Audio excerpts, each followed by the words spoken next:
So before we start coding, I think it's important to know the keyboard shortcuts because they greatly improve your efficiency. So eventually we're going to be using the brackets text editor, and I'll be using these shortcuts in brackets pretty frequently. So the first shortcut is to save a file, and in brackets, you know your file is unsaved if there's a dot next to the file name, so right here and right here. So to save your file, all you have to do is Command S, and that saves your file. Another helpful shortcut is copy and paste. So first what you got to do is highlight what you want to copy, and then to copy you use Command C, and then go to where you want to paste whatever you copied, and to paste all you have to do is Command V. You can also cut lines of code by highlighting what you want to cut and then use Command X, and then go to wherever you want to paste that code and just do Command V. And you can also paste what you just cut or copied in other files. Now you'll notice that we have two unsaved files. So instead of using Command S in each file, you can save all the files at the same time with Command Option S. So now you'll notice that there isn't the dot next to the file names. Another helpful shortcut is searching your file.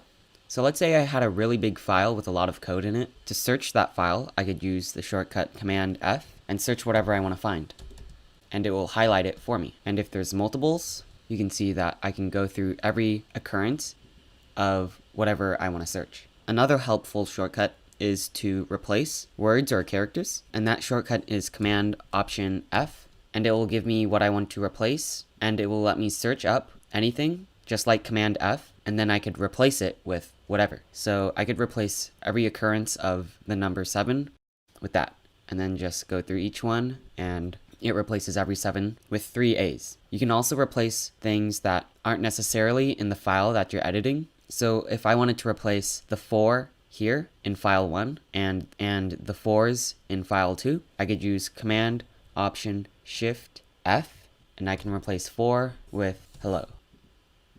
Then it will show me every occurrence of 4 in what files, and then I could check which ones I want to keep and which ones I don't, and then I could just click replace. And there you go. And then it replaces every 4 with hello. Another helpful shortcut is if you have a really long line and you're kind of lazy to just use your mouse to do that. A much faster way to go to the ends of the lines is to just use Command and then the arrow keys, which is helpful if you have a really small font size, so it's kind of hard to pinpoint the end of a line. So using Command and then the arrow keys is pretty helpful. And the last shortcut that I sometimes use is highlighting lines without using my mouse, and all you have to do is use Shift and then you use the up or down arrow keys, and that comes in handy every now and then. Oh, and some more shortcuts would be to increase the font size with Command and then the plus sign, or you can't really tell here because it doesn't show the plus sign, but that's where the plus sign is. So I could increase the font size or decrease it with minus. Okay, and this is the last shortcut, and sometimes I use it, but not really, but it's just helpful to know. And that is to write on multiple lines. So let's say I wanted to write 2 lines that were exactly the same or pretty similar. I can write on both lines by pressing Command, and then I could click on wherever I want to type. So now I could type on 2 different lines. So those are just the few shortcuts that I use every now and then, or pretty often, and I think they're going to be really helpful and make you a more efficient coder. Okay, let's start coding. The first thing you want to do is open up an internet browser. I recommend using Chrome. And then you want to go to Replit. And when you first open up Replit, you'll see a page that looks similar to this. You want to select JavaScript because that's the language that Phaser uses. Now for our first line of code, let's start off with console.log. Console.log is primarily used for debugging, so you'll find it very useful when you get stuck writing code. Now between the parentheses, let's just say hello world. Run the code, and it prints hello world to our console. Now the shortcut that I just did instead of clicking run was Command Enter. So with console.log, you can print out anything as long as it's in quotes. You can also type in numbers, false, of course true, null, and undefined. We'll be getting into these terms later in the course, but for now, congratulations, believe it or not, you just wrote your first line of code. Now let's learn about comments. Let's say we have some code. And let's say we're having some trouble figuring out what this code does. We can add a comment like this. Comments are just comments that you write on your code to make your code easier to understand. So notice, to make a comment, you start off with 2 forward slashes, but this is only for one line. To make a multi-line comment, you would use this syntax, forward slash, asterisk, asterisk, forward slash, and then write your comments between the 2 asterisks, like so. And now you have a multi-line comment without having to constantly write the double forward slashes, like this. So don't do this. Right now, commenting might seem useless because we've only learned console.log, but as your code becomes more complex, you'll find commenting to be very useful. It's especially useful when working in a team environment, or if you haven't looked at your code in a while and you're trying to figure out what your code does. Commenting helps you understand your code quicker and easier. So get in the habit of commenting your code. Okay, before we go on, I'd like to point out something that might confuse a lot of beginners, and that's spacing in JavaScript. So right now you don't have to know what all of this means. We'll get into all of this in later videos. The point I wanted to illustrate was that spacing does not matter as long as you're not dealing with reserved words. And by reserved words, I mean words like var or function. And I just wanted to point out, when I run the code, that all of our variables work perfectly fine. Same with our functions. However, let's remove the space between our reserved word and our function name. We can see that we already get an error. And the error that we're getting here, missing semicolon before a statement, doesn't really tell us what's wrong, because this is just the wrong syntax for making a function. There has to be a space between a reserved word and the name. The same goes for a variable. If we remove that space, we can see that the colors changed. The JavaScript engine doesn't know that num5 is a variable, so we need to have a space here. But you can see here, the space doesn't matter on the sides of equal signs or math functions or math operators. But let's not get too ahead because we're going to be learning all about these in future videos. So I just wanted to point out that spacing only matters when you're dealing with reserved words like function or var. And there are a few other reserved words, but function and var are the 2 most common. Now let's learn about math in JavaScript. For this video, we're just going to focus on our console in Replit. So, in JavaScript, you can compute math equations with different operators. So for addition, you would just use the plus sign, subtraction, the minus sign, multiplication with the asterisk, division with a forward slash, and these are your 4 main math operators. There's also modulus, which is the percent sign, and modulus gives you the remainder of one value being divided by another value. For example, 9 modulus 2 gives you 1, because 2 goes into 9 4 times, giving you 8, and that gives you a remainder of 1. You can also use parentheses to do math inside the parentheses before doing the math outside of the parentheses. For example, so math in JavaScript just follows the math order of operations. You can also add words with other words, or words with numbers, for example. So you can see here, if we add a word, as long as it's in quotes, and add it with a number, JavaScript will add the number to the word. And of course you can add words with other words.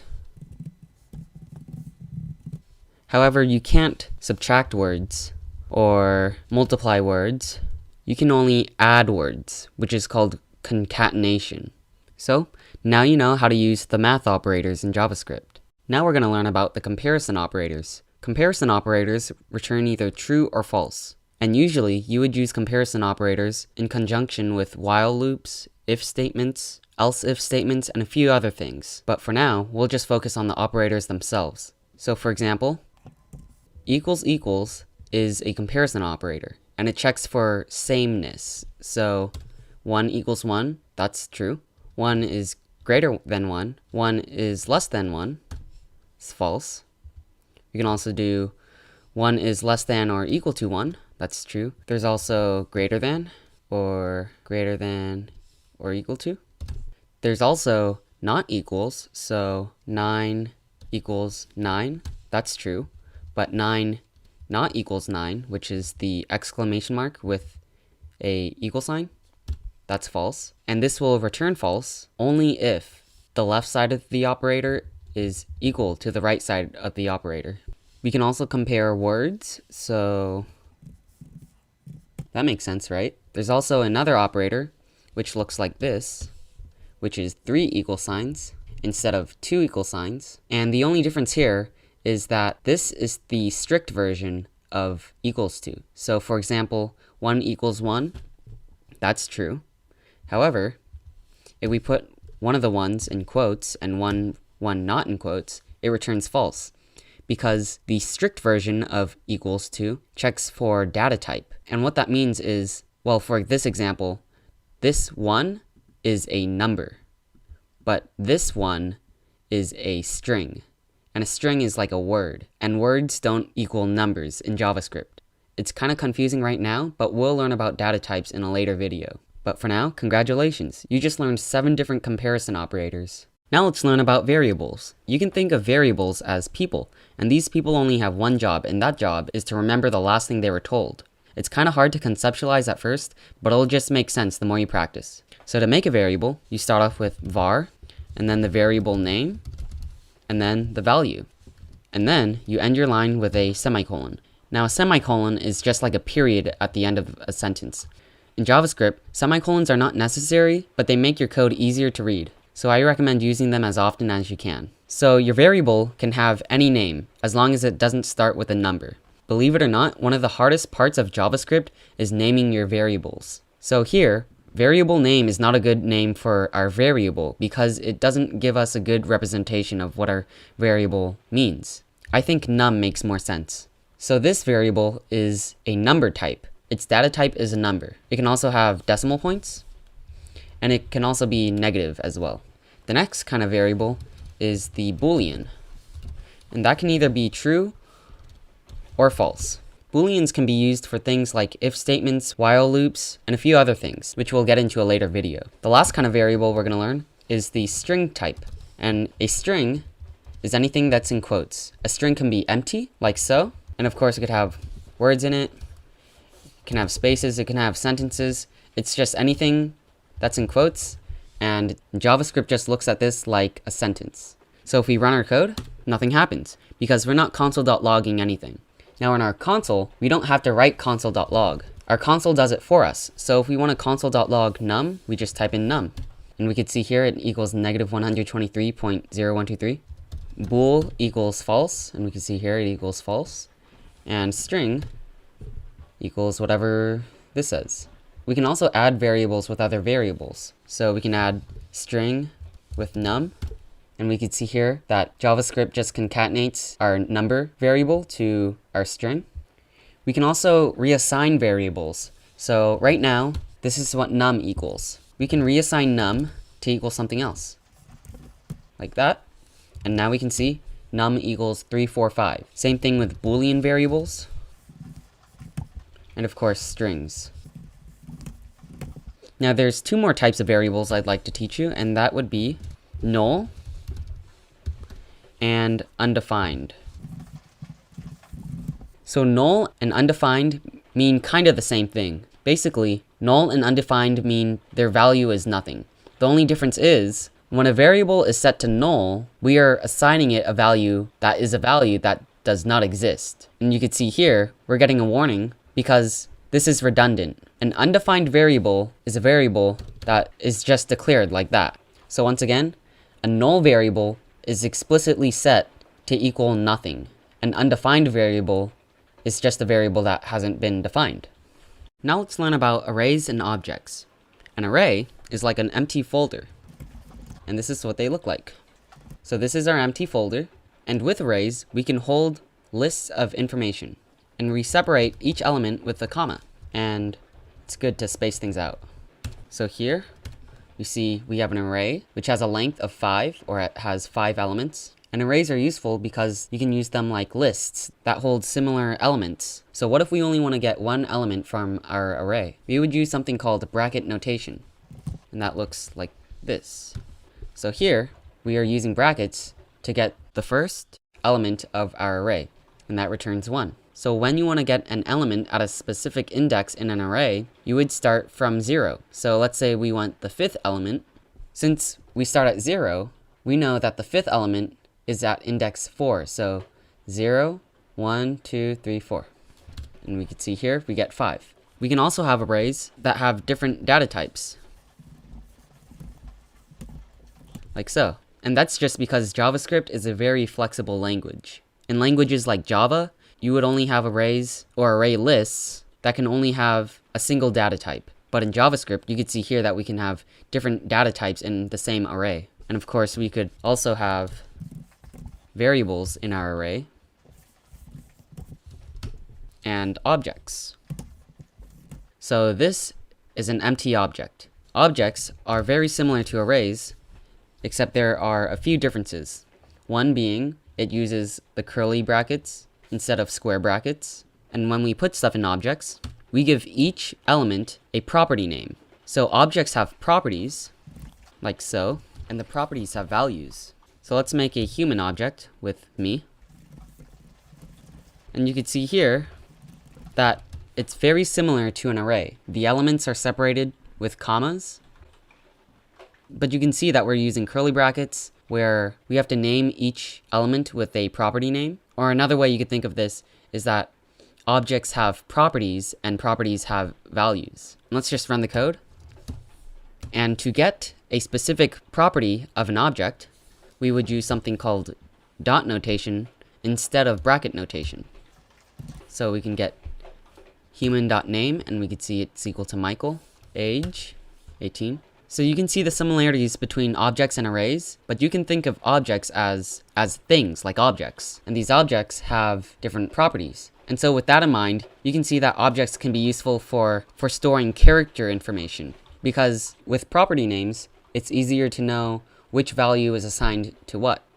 Whereas in an array, each value is selected by its index. Now let's learn about if, else if, and else statements. This is where booleans and comparison operators come in handy. So this is the skeleton of an if statement. Between these parentheses, we put in a boolean value or something that returns a boolean value. And between these brackets is what our if statement does. So for now, let's just have our if statement console.log something. And let's make a variable called boolean and set it to true. And then we can put bool in here.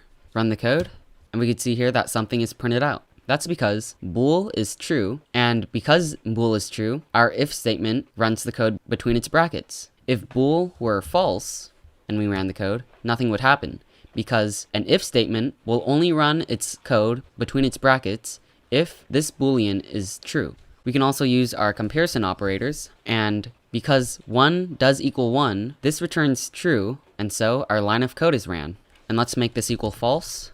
Nothing happens. So let's say our boolean value is false. We could use something called an else if statement, which looks like this. And this is just an if statement which the previous if statement defaults to if this if statement was false. So here, this won't run because bool is false. And then we'll check for something else. So we could just say if 4 is greater than 1, it's true. And have this else if statement do something. Run the code. And we can see here, this line of code is ran because this was false. So this if statement went on to the next else if statement. And because this is true, it runs this line of code. Now let's say this was false. We can use an else statement, which is the default statement for all if and else if statements. So this else statement will run no matter what, unless one of these if or else if statements are true. So let's have this do something, run the code, it prints out 6. Because both this if statement and this else if statement are false. So it just defaults to the else statement. So one thing to note is that if, else if, and else statements should be ordered in specificity. And what I mean by that can be better illustrated by this example. So we have a variable called num and it's equal to 10. And let's change these if and else if statements and run the code. And we can see here that only something is printed out to our console. But we wanted this to print out because num is greater than 6. This is what I meant by ordering your if and else if statements in specificity.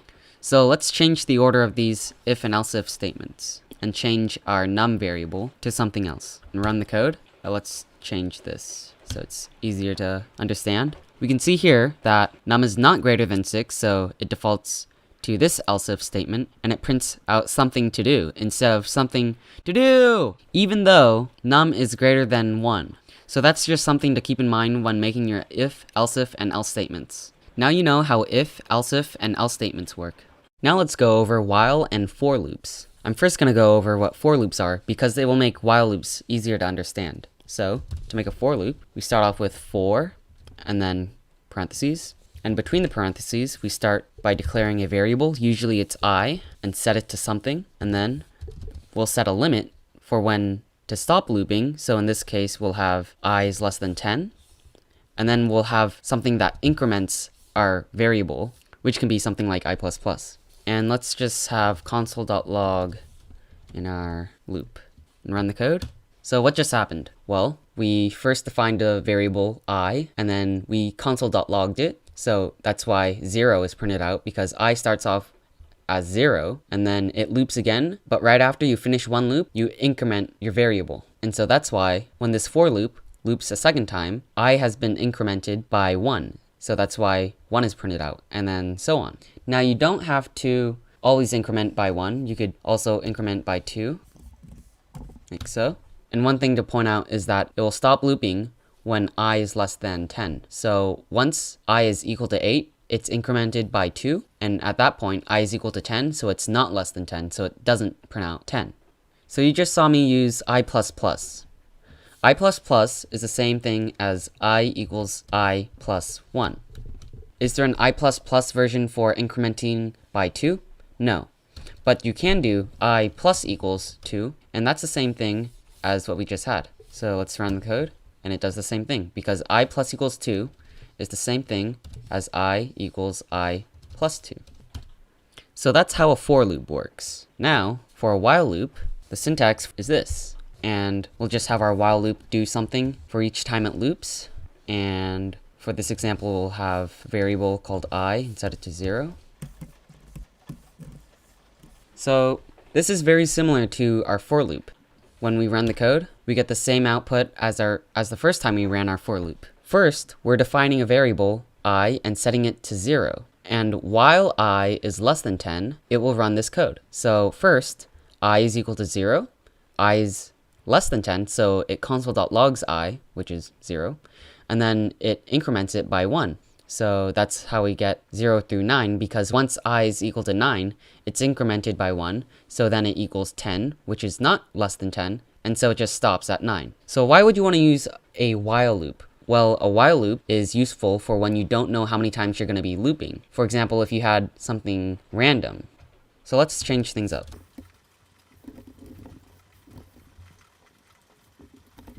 So math.random produces a number between 0 and 1, including 0, but not including 1. So it will go from 0 to 0.99999, etc. And each time we loop, we're reassigning I to another random value. So when we first run our code, it looped 4 times. Let's run our code again. It looped 1 time. Again, 3 times. So you can see that a while loop is useful for when you don't know how many times you're going to be looping. And that's how while and for loops work. Now let's learn about iterating through arrays and objects. So here we have an array variable and an object variable. Let's iterate through the array variable first. So we can just use a for loop.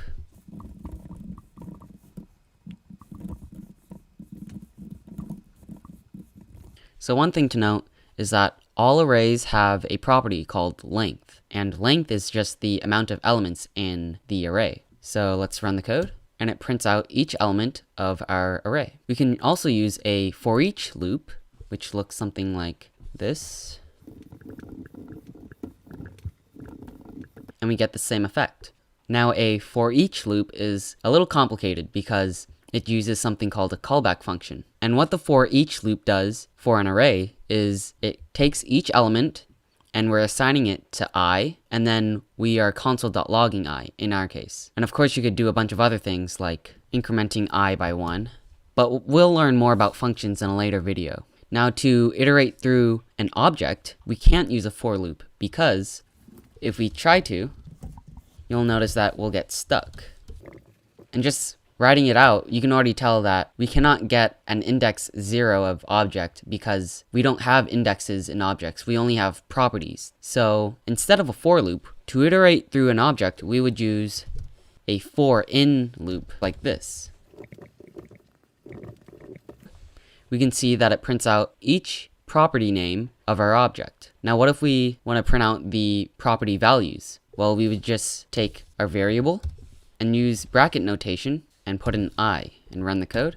And we can see that each property value is being printed out.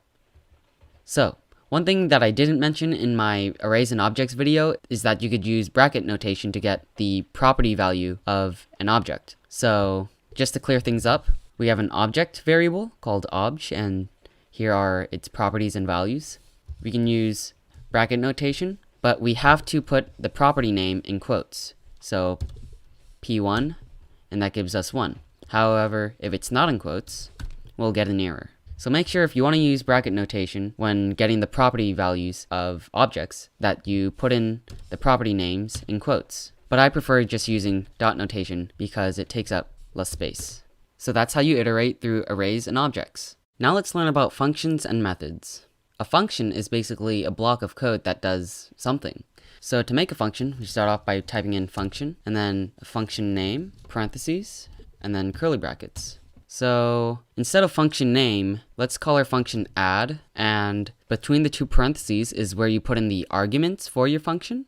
So let's have a and b be our add function's arguments, and then our function will just return the sum of a plus b. So when we run our code, nothing happens because we haven't called our function yet. To call our function, we can either just do it in our console, like so, or we could assign it to a variable. And we could see here that num is equal to 16. So what's happening here? Well, when we call our function, which is when we type in our function name followed by parentheses, we are saying, let's use the add function, which takes 2 arguments, and then in this case, our add function just returns the sum of our 2 arguments. So 8 and 8 will be the equivalent of a and b in our add function, and our add function just returns 16. Now, if we don't have the correct amount of arguments and we run the code, we get not a number because we only have 1 argument, and our add function is looking for a second argument called b. But you could see here we only have 1. The same thing would happen if we have no arguments, where our add function is looking for argument a and argument b, but here we haven't defined them. Now, if we don't have parentheses, we are just saying that num is the function. So when we run our code, we could see that num is a function, and we can call num, like so. Let's make a more complex function. First, let's make an array. And let's have a function called iterate, and it takes an array argument, and then it will console.log before and after. And what we are going to do with this array is change each value.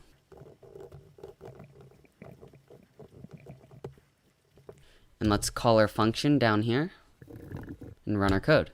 To make things more clear, let's just rename this variable Bob and run our code. So we have a variable called Bob, which is an array, and then we are calling the iterate function on Bob. So our first argument will be referred to as array, or ARR, in our iterate function. So it first console.logs array, which in our case is just our Bob variable, and then it iterates through each value from our Bob array and adds 10 to each element. And then after it's changed each value in our array, it will just console.log after and our array after we've changed it. So function arguments can be confusing because of the names of the arguments. The names of the arguments are just for the function to handle. We don't need to have a variable called array so that we can call our iterate function. You can see here that we just have a variable called Bob, and then once we call the iterate function will just refer to this argument as array, and then so this function will just do whatever it does with array. Now a method is just a function of an object. So let's make an object, and let's give it a run property, which is a function, and this function inside of our human object just console.logs running. Run our code, and we could see that human.run is a function, and when we call human.run, it prints out running. So a method is just a function that's part of an object, and that's how functions and methods work. Here's one thing that I'd like to point out about functions. So let's say we have a function called hello, and it takes a number, and it has a bunch of if statements.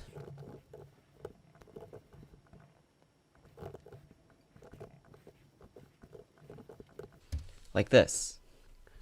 Let's run our code, and then call our hello function.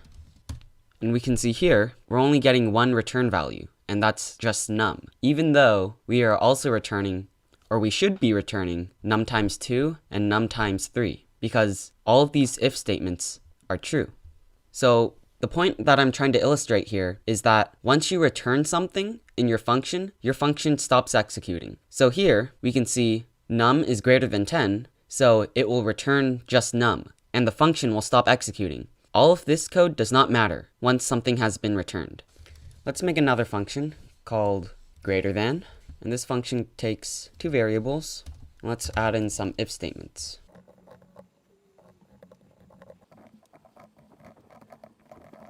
Let's run our code, and let's just check to make sure if our two arguments are equal, we get equal.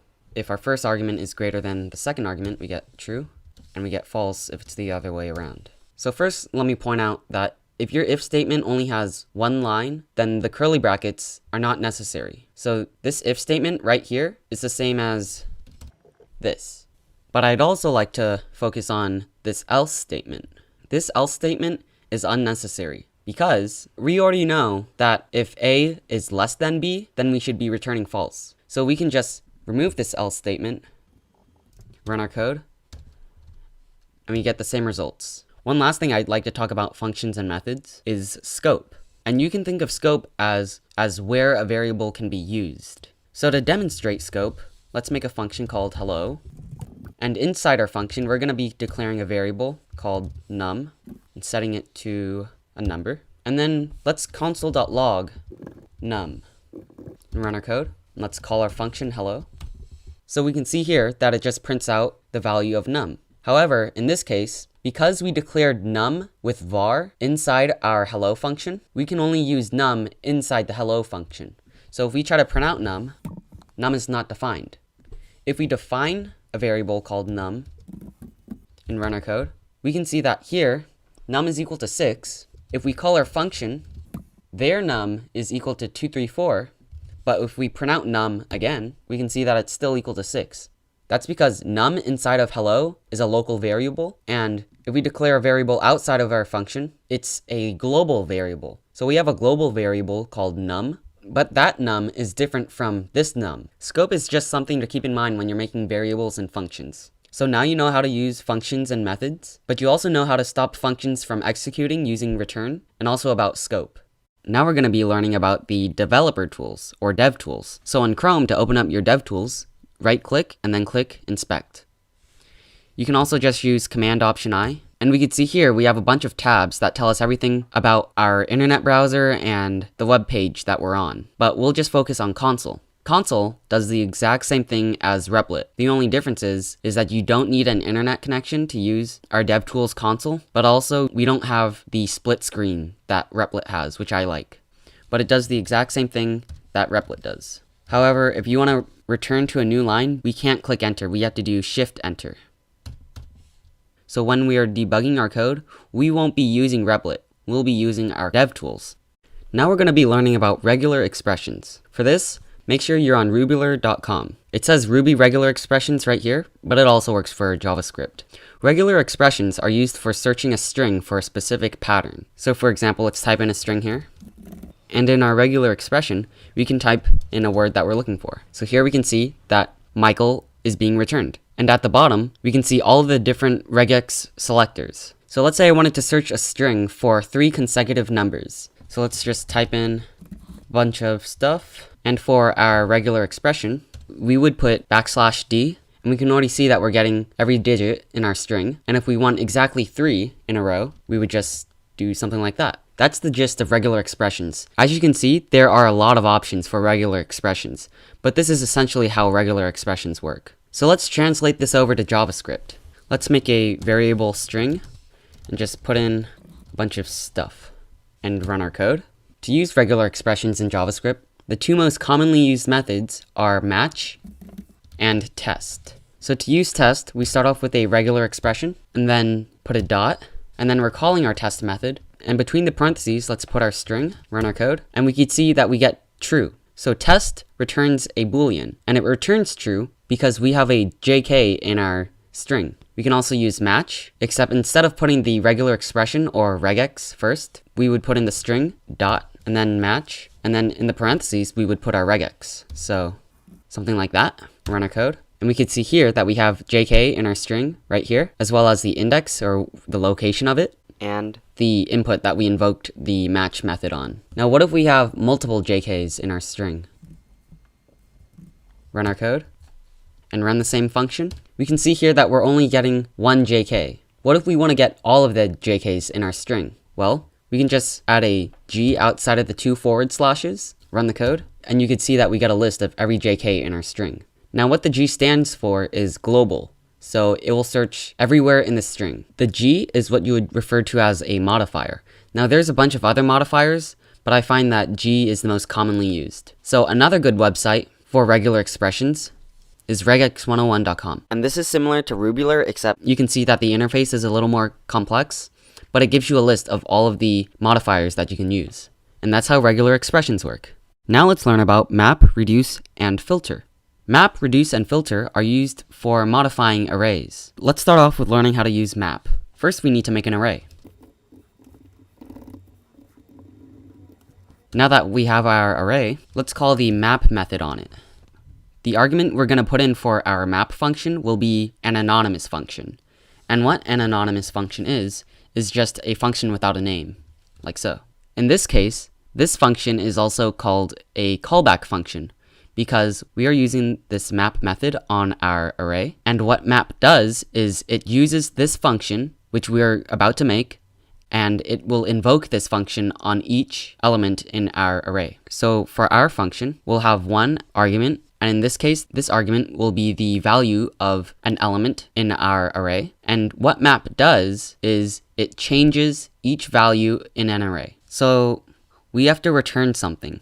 In our case, let's return I, or the value in our array, plus 5, and run our function. And we can see that our map method returns a different array, which is the same thing as our array, except each element is incremented by 5. But if we print out array, we can see that it's still what it was before we called map. So to reassign the array value, we would just do something like this, where we are saying array is now equal to array with the map method invoked on it. So let's run our code, and we could see now that array has been changed. Now let's learn about the reduce method. So let's just switch out map for reduce. Now the anonymous function in our reduce method often takes 2 arguments, and those are A and B. So A is the current value, and B is the next value that you're going to add on to A. So let's just return A plus B. Run our code, and we can see that array has been reduced to 28, because if you add all of these numbers, it will equal 28. Lastly, let's learn about filter. So let's replace reduce with filter, and for our anonymous function, we'll go back to just having one argument, and we will be returning a Boolean. So if we return true, we will keep the value in the array, and if it's false, we will not include it in the new array. So let's just say if I is greater than 5, and run filter. So we can see here that array has been filtered so that only elements greater than 5 are included. And those were the basics of using map, reduce, and filter. Now let's learn about the this keyword and what this can be used for. So this is a very tricky concept. This refers to the current context of where we're writing this. So right now, if we just type in this, we get the window object. However, you cannot assign the this keyword to anything. This simply refers to the context that it's in. So let's make an object, and let's give it a function called hi, and hi will just return this. So let's run our code and call the object.hi function, and it returns the object obj. So to better illustrate this point, let's add some more properties. Run our code, and let's call the same function. So you can see here that when we call the hi function, This refers to the object that this is in, and this is in the obj variable. I think a more practical use for this would be to make a constructor function, and a constructor function just makes an object. So here we have a constructor function, and it creates a new object. And to make a new object, we can just set it to a variable. We would use new, and then call the function. Let's run our code, and we can see that Bob is now equal to an object. Now it's very important that we use the new keyword, because that lets JavaScript know that we are trying to make a new instance of an object. So without using new, Bob is still undefined, because our human function doesn't return anything. So again, the new keyword is important, so that it lets JavaScript know that we're trying to make a new instance of an object. Now I'm going to go over some tips and tricks in JavaScript which you might find pretty useful in certain situations. The first thing I want to talk about is using quotes within quotes. So let's say I have a string, and we're not getting any errors, so that's good. But what if I want to say, I'm going to the park? And you can see already that we get an error, because to JavaScript, this doesn't make sense, because it's like we have our own string right here due to the single quotes here and here. So there are two ways to fix this problem. The first way is to use the backslash, and the backslash is known as the escape character because it allows you to use a single quote between two other single quotes. And when we run our code, we don't get any errors. And the backslash quote is just a representation for one quote. Another way you can fix this problem is to use double quotes and to just have a single quote inside. And when we run our code, we get the same output. And so with that in mind, you could also use a double quote inside single quotes, like so. The next trick is the ternary operator. So let's make a variable called number, and then you want to have a boolean, or something that returns a boolean, and then a question mark, and then the value if the boolean is true, colon, and then a value if the boolean is false. And we can see that number is equal to 1, 2, 3, because this returns true. Because it's true, we are setting number to 1, 2, 3. If this were false, it's now 5, 6, 7, because this is false. And so our ternary operator defaults to the second value that we state. Let's go back to the string that I had at first. So we know we can get the length of an array, like so, but we can also get the length of a string. And that returns the amount of characters in a string, and that includes quotes and spaces. Another cool thing you could do with strings is bracket notation. So if I wanted to get the first letter, I could use bracket 0, and the second character, I could just use bracket 1. So it behaves very similarly to an array. And the last two tricks I'm going to talk about are related to objects. So let's just make a object.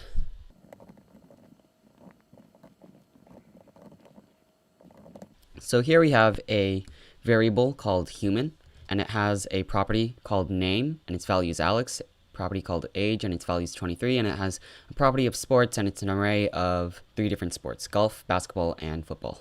So one cool thing you could do in JavaScript is add properties to an object without having to do them while you declare the object. So you don't have to do something like this.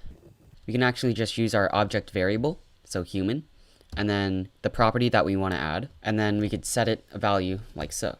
And when we print out human, we can see that we just added the property called property, and its value is 1, 2, 3, without having to add it here. The last trick is related to constructors. So let's make a constructor and create a new instance of human. You can see here that we have a new variable called Bob, and it's an object with 2 properties. Now what if we want to add another property to our constructor without having to modify the constructor here? We can use the prototype object. So for example, human.prototype.run, and we could make a new function or a new method. And now we have a run function as a property for our human constructor. So now Bob has a run method, and when we run it, we can see that run is actually a method of human. So these are just a few tricks and tips in JavaScript. There are a lot more, so these were just a few to get you started. After you've checked out Code Wars, CoderByte, and Free Code Camp, and you have a good understanding of how JavaScript works, you can start learning how to make games with Phaser. So the first thing you want to do is download a text editor, and the one that we're going to be using is Brackets. So just go to brackets.io and just follow the instructions for downloading it. Next, you want to go to phaser.io, download Phaser from GitHub, even though it doesn't actually bring you to GitHub, and download the min.js file. The phaser.min.js file includes everything that you'll need to create a Phaser game, but the file's been minified, so it's smaller. Next, you want to create a folder, and let's just call it Phaser demo. And in that folder, you want to create another folder called Phaser. And then you want to drag your phaser.min.js file into that Phaser folder that we just made. Next, you want to open up Brackets. And it will first show you this code of how Brackets works. The main reason why I like Brackets is because of the live preview button. It creates a local server, and it shows the updates from your code in real time. But it only updates HTML and CSS in real time. So because we're going to be making games with JavaScript, we're going to have to reload the page every time we save our code. But the local server is what we really want. Next, you want to open up a folder and open up the Phaser demo folder. And in our folder, we want to create a index.html file. And we have to create the skeleton of a basic web page. And this is what it looks like. We can click our live preview button and it will show us the web page that we just made, which is empty right now. We can add elements to our web page by adding tags. So this is a header tag, and I could add content to the tag. But most of the tags we'll be using are just script tags, so other tags are out of the scope of this lesson. Next, you want to create a main.js file, and in that file, type var game equals new phaser.game parentheses, and then the width of our game, the height of our game, and the renderer for our game, which is either WebGL or Canvas, but you can just put down phaser.auto, which picks the renderer for you. Next, create a state1.js file, and this file will be the file that represents the first state of our game. A game state is like a scene in your game. It could be menu state or high score state, or game over state, or game state, but let's just call this state 1.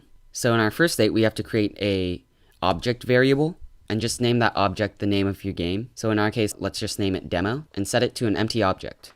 Next, we want to add a state1 property to our demo object and make it a function. And then finally, we want to type demo.state1.prototype and set it to an object that has 3 functions inside of it. And those functions are preload, make sure to separate them with commas, create, and update.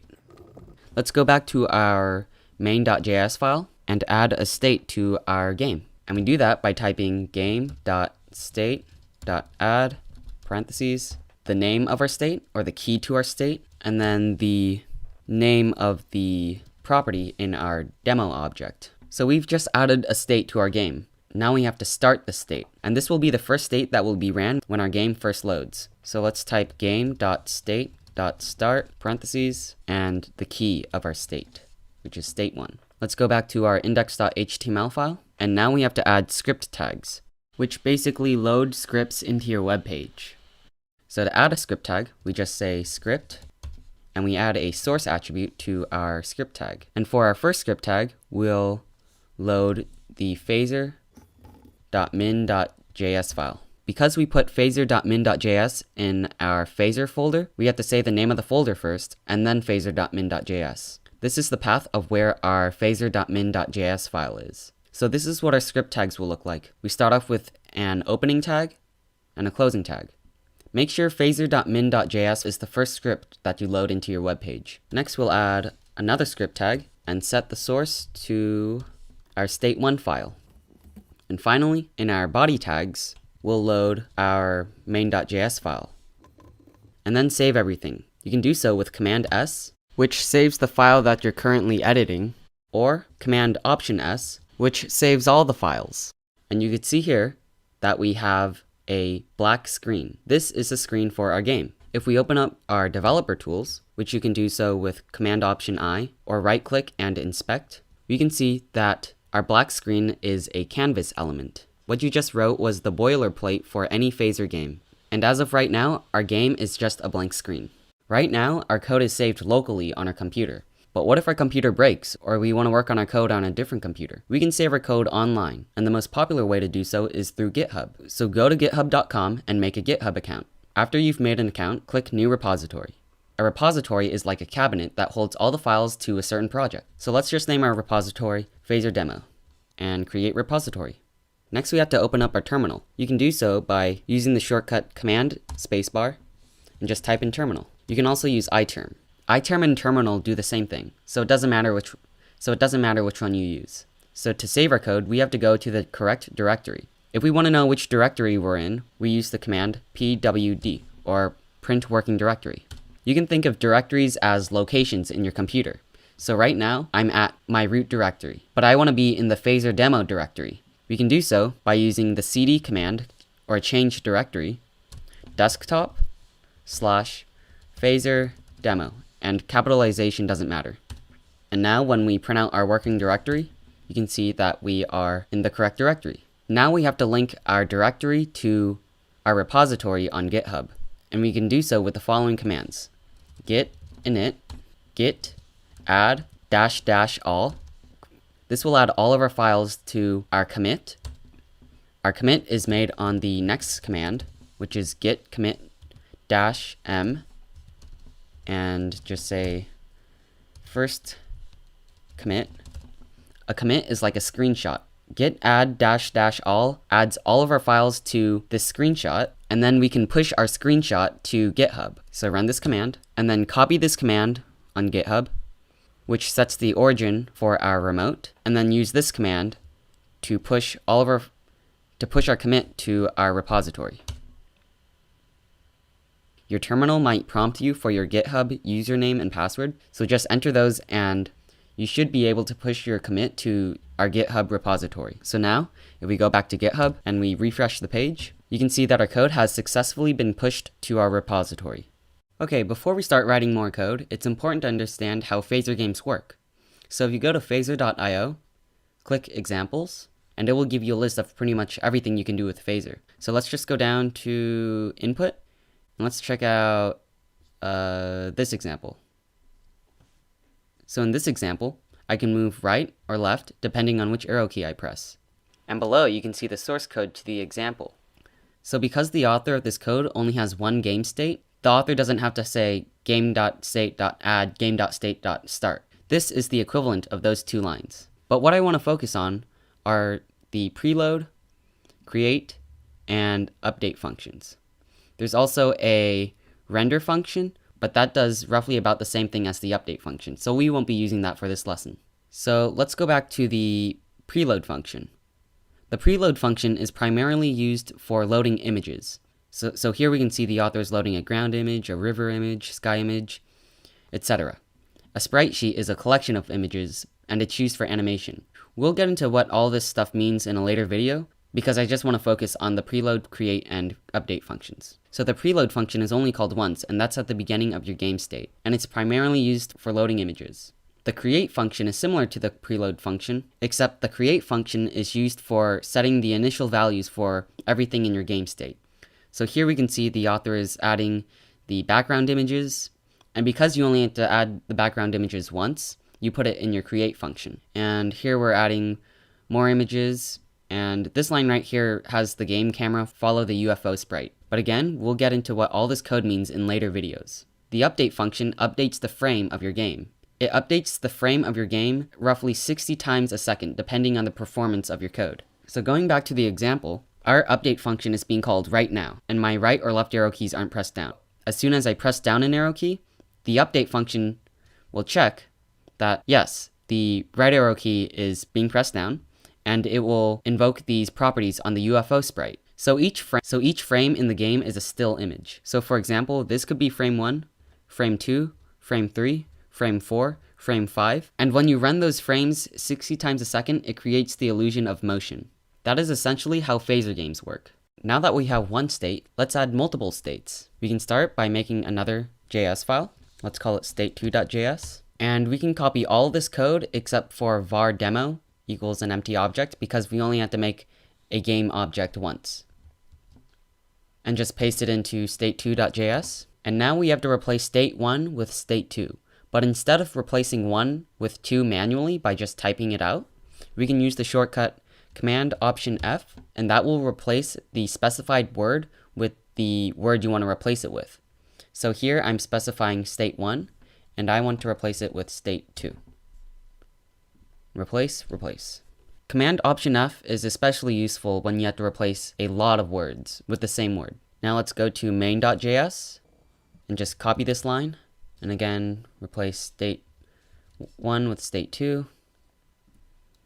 Add another state script, make sure you have the right file name, and save everything. And you can save all the files with the shortcut Command Option S. Now if we restart our code, we have 2 game states. To switch states, we can use the same method, game.state.start, and use the key of the state as your argument. Run the code, and now we're in state 2. But how can we differentiate between states? Let's go back to our state files and change the background color. We can do so in our create function. So type out game.stage.background color, and you have to set it to a hex color, like #DDDDDD. Save our code, restart our local server, and now we can see that state1 has the color of this hex color. Now a hex color is basically a combination of red, green, and blue. If you Google hex color picker and click the first link, you can pick any color you want, and it will give you the hex color for that corresponding color. So the first 2 characters represent red, the third and fourth color represent green, and the last 2 colors represent blue. So let's make state 2 have a green background. I'll just copy this hex code, and in state 2, I'll type game.stage.background color equals that hex code, and make sure it's in quotes. Save our code, restart our local server. So right now we are in state 1. To switch states, we can type game.state.start parentheses and type in the key of your state as the argument. So I'll just type in state 2, and now we are in state 2. Let's also add a console.log to tell us which state that we're in. Save our code, restart our local server, and now we can see when state 1 first starts, it console.log state 1. If we switch states, we can see that state 2 has been console.logged. So now let's just add 8 more states, states 0 through 9.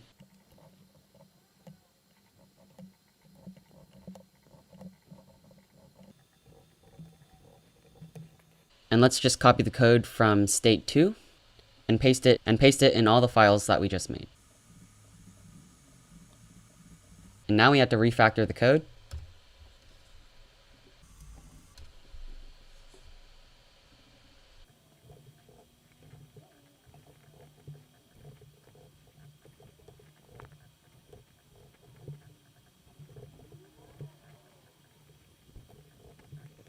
And now we have 10 states. Let's save all our code. Don't forget to load your script tags.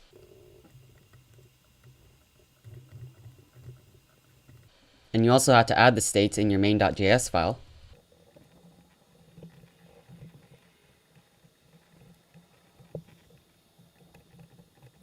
Save all of our code, refresh our local server, and now I can switch between states. But for some weird reason, sometimes you have to click the canvas element or the game screen for your game to start running. And here we can see that our states are working because they're console.logging what state they are. So right now we have 10 states, but our only means of switching between states is to go to our developer tools and typing out the game.state.start command. Something like that. So instead of having to go to our console and running that command, we can make an event listener. So we can just press the numbers 0 through 9, and when we do so, Phaser will bring us to that state. So first, I think we should start with state 0. Save our code, refresh our local server, and we get an error. No state found with the key state 0.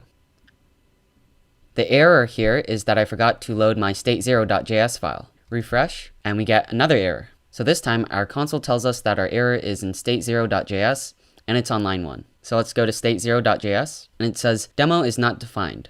Well, that makes sense because we define it later in state 1. So let's just cut this line of code, save that file, and paste it in state 0. Save it, refresh our local server, and now we get no errors. And here we can tell that we are starting at state 0 because state 0 console.logs state 0 when it first starts. So when you're developing games with Phaser, make sure to have your developer tools open because the console is where you'll get the error messages. Now let's add an event listener. So in our create function, we can say game.input.keyboard.add_key. And here is where you put the key code. So each key on your keyboard has a specific key code. Phaser makes it easy so you don't have to remember the key code for each key on your keyboard. You can just type phaser.keyboard. and then the name of your key. So if I wanted to get the key code of A, I could type in phaser.keyboard.a, key code 65, but I want the key code for 1, so I would just type in 1, and that gives me 49. So instead of typing out 49, I think it makes more sense to just type out phaser.keyboard.1, because that way you'll know that this event listener is for the 1 key, instead of writing 49, which you would have to remember that it represents 1. Next, we want to say onDown.add, parentheses, the name of the function, change state, which we haven't made yet, null, and then the argument, which will be the arguments passed to this function, which is a callback function in this case. The second and third argument are the listener context and the priority, which you can read more about in the Phaser documentation. So let's make a function change state. And this function takes a state number, or state num, and all this function does is it starts a new state. Save our code, refresh our local server. Actually, it's lowercase k. And the argument here should be 1, actually. So when we press on the 1 key, Phaser will call the change state function and it will pass 1 as the argument. Save our code, refresh our local server, and when I press 1, we get an error. And that's because Phaser has this weird thing where the callback functions are called with another argument, and that's like the event object, so it carries all the information of what just happened. So we have to have another parameter, and let's just console.log what the first argument is. Refresh our local server, let's press 1, and we switch states, and we can tell because it says state 1, and c.key is the first argument, and it has a bunch of information of what key you pressed, how long you pressed it for, etc. It's kind of useless in my opinion because we have the Phaser framework doing a lot of the work for us, but this might have certain applications. So now we have an event listener, so when we press 1, we switch to state 1. So now let's add another event listener, and let's have it for key 2. Refresh our code, and if I want to go to state 2, I press 2, it brings me to state 2. However, if I press 1, I don't go back to state 1. That's because event listeners in Phaser are local to the state that they were made in. So if I wanted to switch states when I'm not in state 0, I would have to add an event listener in that state. So let's just copy this code and let's paste it in state1.js. Refresh our local server. Actually, let's have this be for the 0 key and pass it 0 as its argument. Save our code, and let's copy and paste this into state 1, save our code, refresh our local server, and now I can switch between state 1 and state 0. So keep in mind that event listeners are local to the state that they were made in, meaning that they only apply in that state, but functions are global as long as you declare them this way and not declaring them inside of your state object. So this is kind of repetitive. Instead of having to write an event listener for each key in each state, let's make a function that will add all of the event listeners for keys 0 through 9 and run that function in each state. But before that, let's make a function called add key callback, and it will take the key or the key that you press down, the function that will be called, and the arguments that will be passed to that function. And then we could just copy and paste this line of code,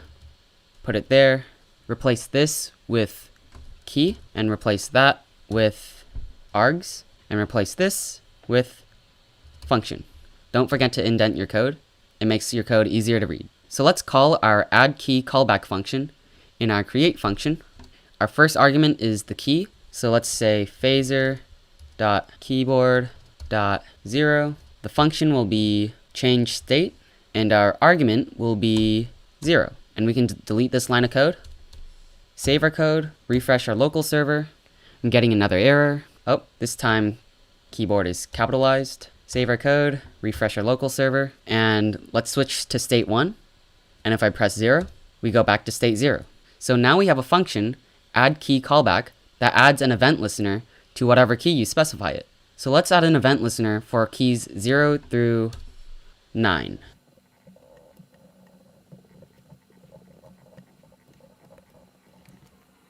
Save our code, refresh our local server, and now I'm going to press 8, and now I am in state 8. So remember, event listeners are local to the state that they were made in. So let's make a function that will add the event listeners, and we'll call that function in each state. So let's call that function add change state event listeners. It takes no arguments. And let's just cut and paste that code in here and just call our function that we just made. Save our code, refresh our local server. I'm going to press 4. I'm in state 4. So now let's call this function in each state.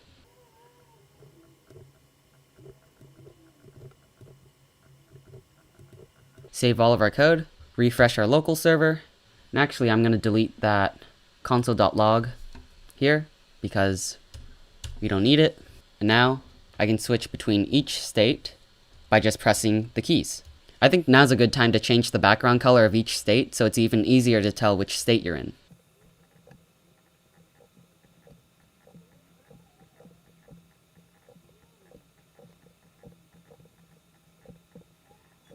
Let's save our code, refresh, and now we can tell which states that we're in. So state 0 could be like your loading state.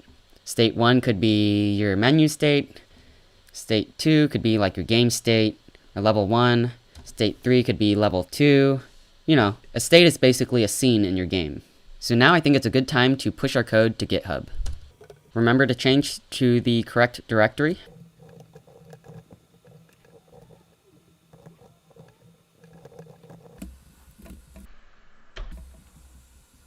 Let's go back to GitHub. And there we go. Now all of our code is up to date on GitHub. Now that we've written a lot of code, it's a good time to push our code to GitHub. So open up your terminal, or iTerm. Let's change directories to Phaser demo. And because the folder's on our desktop, we first have to say desktop, and then /, and then Phaser demo. And if we print out the working directory, we can see that we are now at Phaser demo. To go back to your root directory, you can just type cd, and it brings you back to your root directory. Now let's say we were at our desktop directory, like so. To go to our Phaser demo directory, because we're already on our desktop, we can just type cd phaser demo. And now we are at the correct directory. So because we already set up a Git repo on our computer and on GitHub, we don't have to link our repository in our command. And actually, we can just do the following commands to push our code to our repo. So let's start off with git add --all. That adds all our files to our commit. Git commit -m, and m stands for message. So let's add a message. Enter. And now we can just do git push. And if we go to GitHub and refresh the page, we can see now that we have pushed all of our code to our GitHub repository. Part of having a fun game is having a game that can be played on all screen sizes. So if you notice, when I resize the window, our game screen does not resize. We can use something in Phaser called the scale manager to fix this issue. So if we go to state 0 and just type game.scale.scale mode equals phaser.scale manager.show _all, save our code, refresh our local server, and now we can see that our game will resize depending on the size of our window. Another thing to keep in mind, another thing to notice is that when you set the scale mode of your game, that carries on to all of your other states. So right now we are in state 0 and you can see that it resizes. If we switch to state 5, it also resizes. Now's a good time to make our game world bigger, and I'll explain why in a few moments. So if we go to main.js, let's make our game world bigger, and let's make it 1500 by 1000. Save our code, refresh our local server, and it looks pretty similar, right? The reason why we want to have a big game world is that it will make our images crisper or less blurry. So if you can imagine, the actual size of our game world should be about this big. But because we are shrinking it down, it will reduce the blur of our images. So the scale mode that we used was show all. But there's also 4 other scale modes. exact fit, no scale, resize, and user scale. You can play around with the scale modes on this line if you want to see how they behave, but I think show all is the one you'll like the most. So that's how to use Phaser's scale manager. You may have noticed that after setting our scale mode to show all, we have this annoying horizontal scroll in our window. And that's because there's this strip of space called the margin. And I won't go too much in detail, but margin represents space on a web page. So here you can see that we have a margin of 8 pixels. So to fix this, we can add a CSS file. So make a new file and call it main.css. And now we have to link our CSS file in our index.html file. So to do so, we have to use a link tag. And this tag doesn't require a closing tag. But it does require 2 attributes, and those are rel, or relationship, and this attribute tells the index.html file that this is a style sheet, or it's going to be a CSS file. And now we have to link our CSS file with a href attribute. Now let's say main.css. And now we're linking our main.css file to this web page. So let's go to our main.css file, and we have to select something on our web page. So we can just select everything with the asterisk, and then add curly brackets. And between the curly brackets will be the CSS that we'll be applying to our select, and in this case our selector selects everything. Selectors are out of the scope for this lesson, but just Google CSS selectors if you'd like to learn more. So remember that this white space is 8 pixels of margin. So to remove it, we can just say margin : 0 and end it with a semicolon. Save our code. Refresh our local server, forgot to save our index.html file, refresh, and now we can see that we have no margin. And when I scroll, I don't have the scroll bar at the bottom of my screen. So now let's just push our code to GitHub.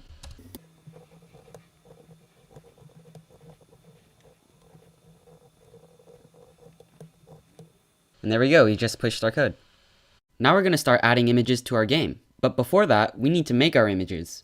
2 of the best free resources for making images are Piskel and Sketchpad. So to start, let's go to piskelapp.com, log in, and just click Create Piskel. Here you can draw 8-bit images very easily because of the grid system that they have. You can pick from an array of colors, and you can also make your own custom color palette. You can also undo the last lines that you drew with Command Z, or redo them with Command Shift Z. This button rotates your images, this one flips your images. They also have different tools for making rectangles, circles, filling in your shapes, and you can also make sprite sheets, which are useful for animation, but we'll get into sprite sheets later.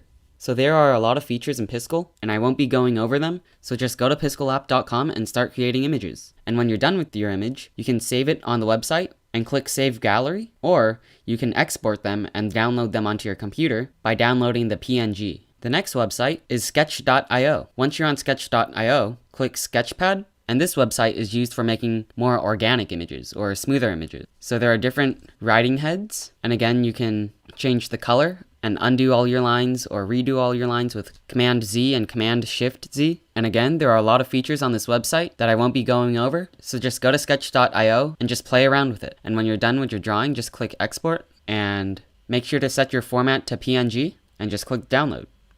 Now we're going to start adding images and functionality to each state in our project. We'll start off with state 0. The end result will look like this. Okay, here's state 0. It's basically just a guy who can move around the screen with the arrow keys.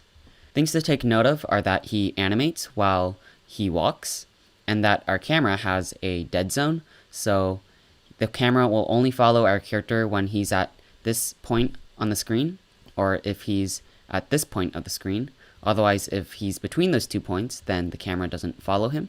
You'll also notice that he animates as he walks, and he stops animating when he's not walking. And he can also collide with the top of the road, as well as the bottom of the road and the sides of our background. So that's state 0.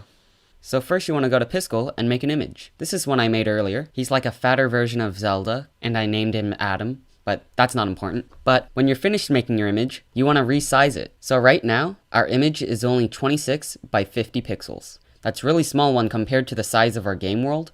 Our game world is 1500 by 1000 pixels. So if we were to put this image in our game, we would have to scale it up, and it would be very blurry. So with that being said, I'm going to make my image 10 times bigger, and make sure to have these 2 boxes checked when you resize your image. So I'll click resize, and now my image has been increased in size. When you're finished making your image, you want to save it to your gallery, and then you want to export it as a PNG. Now we have to add our image to our game. So first, we'll open up our Phaser demo folder, create another folder called Assets, and assets are the images and sounds that make up your game. In our Assets folder, we want to make another folder, and let's call this Sprites.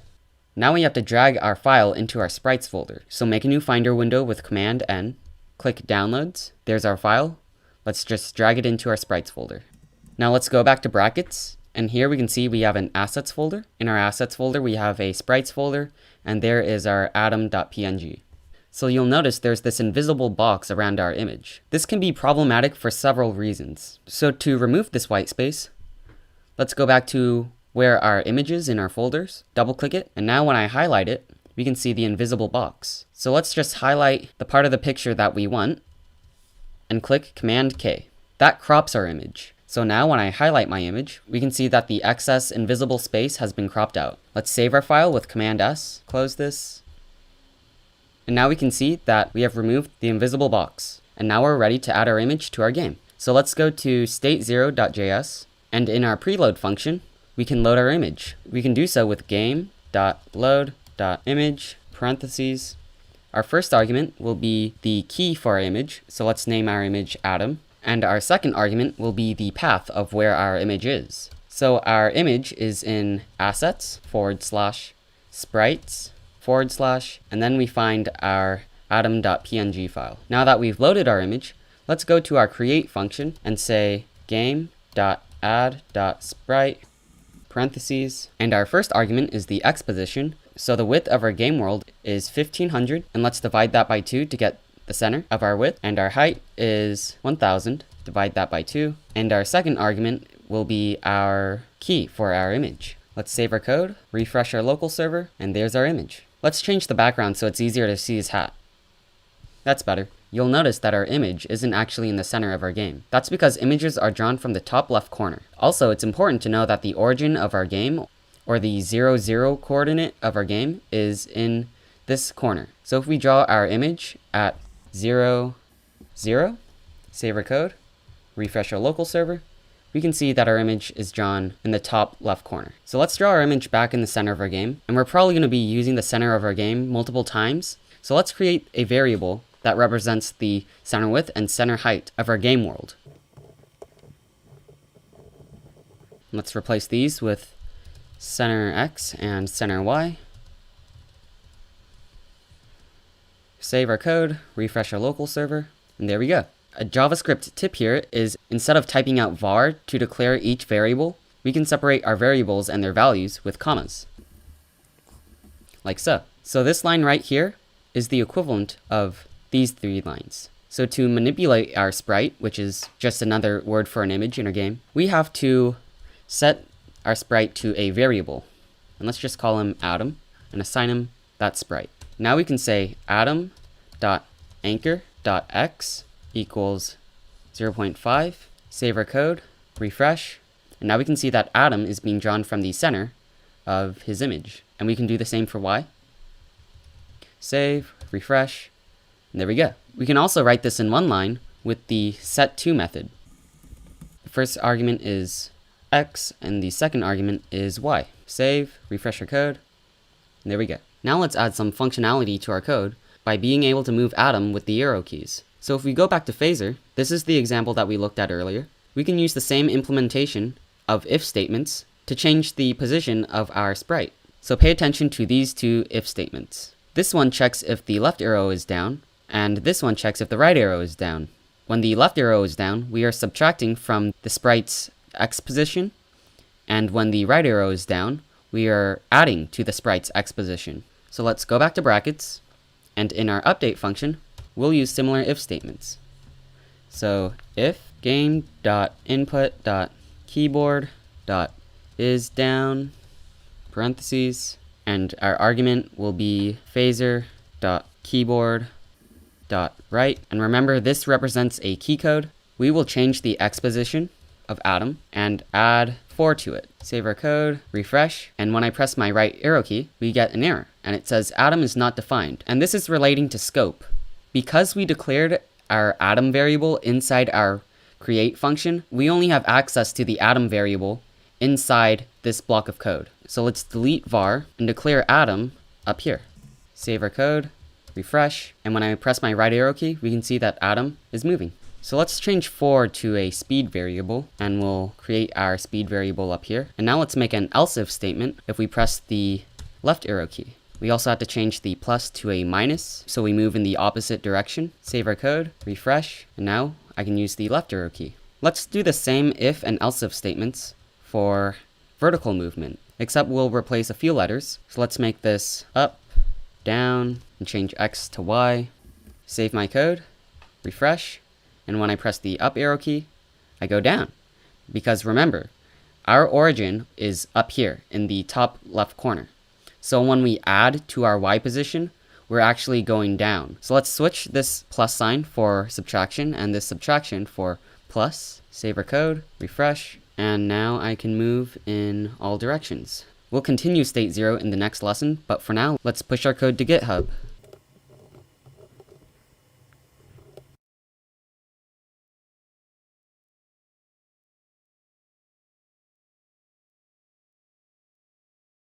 And there we go. Okay, now we're going to add a background, camera movement, and a tiny bit of physics in our game. So first let's add a background image. Here's one I made on Piscol earlier. You can see that it's only 90 pixels wide by 32 pixels high. So again, we have to resize our image so it's bigger. Otherwise, if we just scale it up in our game, it'll be really blurry. So to resize, I'll just click resize. Make sure these two boxes are checked. And I know my height of my game is 1000. So when I resize, it resizes the content. So now I'll just export it, download PNG, and then I'll go over to my Phaser demo folder, and let's add it in our assets folder. Let's create another folder called backgrounds, and let's open up another Finder window with Command N, downloads. There's our background image. Let's drag it into backgrounds. And now let's load it into our game. So it's the same process as we did with Atom. We're just gonna copy this line right here, except we'll give it another key, and we'll change the path of our image. So it's in the backgrounds folder, and it is called tree BG, or tree background. So there it is. So now that it's loaded, we can add the image in our create function. So because in this example, we won't be manipulating the tree background in the update function or with any event listeners, we can create a local variable within our create function, so we would only have access to that variable in this specific create function. So I'm just going to call it var tree bg equals game.add.sprite. And again, sprite is just another word for an image. And since images are drawn from the top left corner, we can just specify its x position as 0, y position 0, and the key of the image. Save our code, refresh our local server, and there's our image. But obviously Atom isn't on our screen anymore, and that is because images are drawn on top of each other in the order in which they were defined.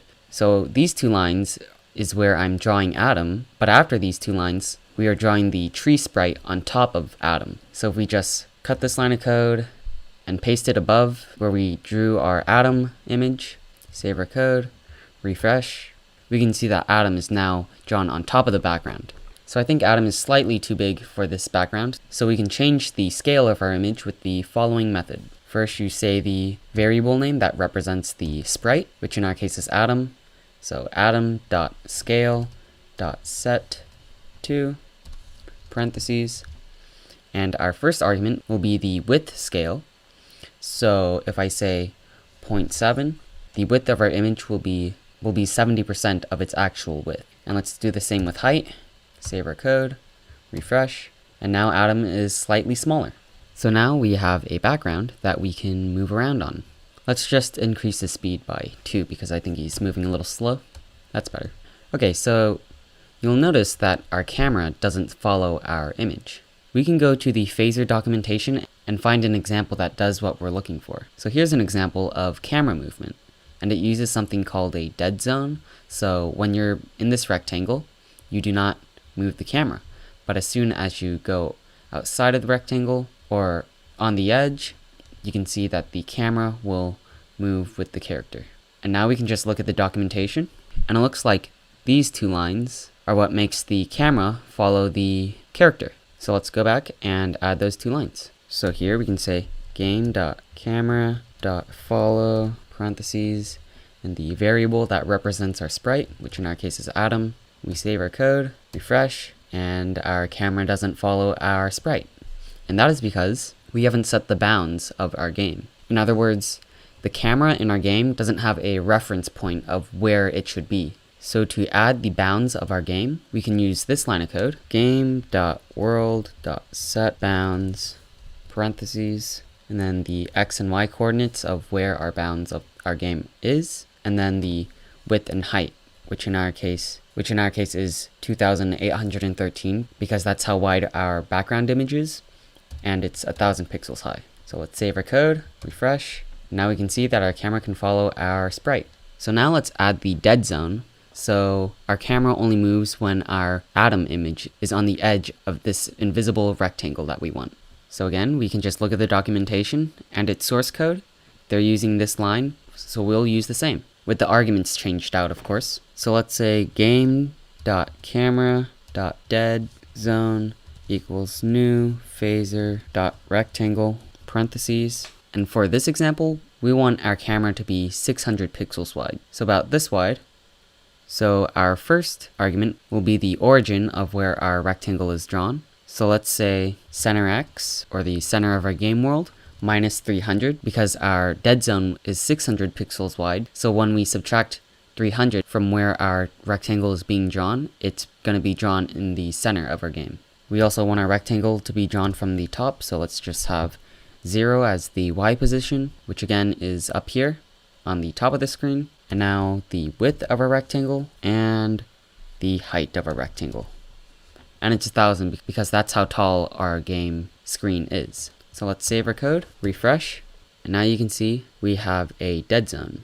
So there are a few things missing, and one of them is our character should face the other side when it goes left. And there's an easy way to solve this issue, and we can do that with scale. We can actually just set our x value for our scale as a negative number. So if I make this negative 0.7, save my code, refresh, you can see that Adam's facing the opposite direction. So now with that in mind, we can just take this line of code, copy it, and just paste it in our if statements, so that when we are pressing on the right arrow, Adam faces the actual direction of his image, and when we press the left arrow, we will set the scale x of our Adam image to its inverse value.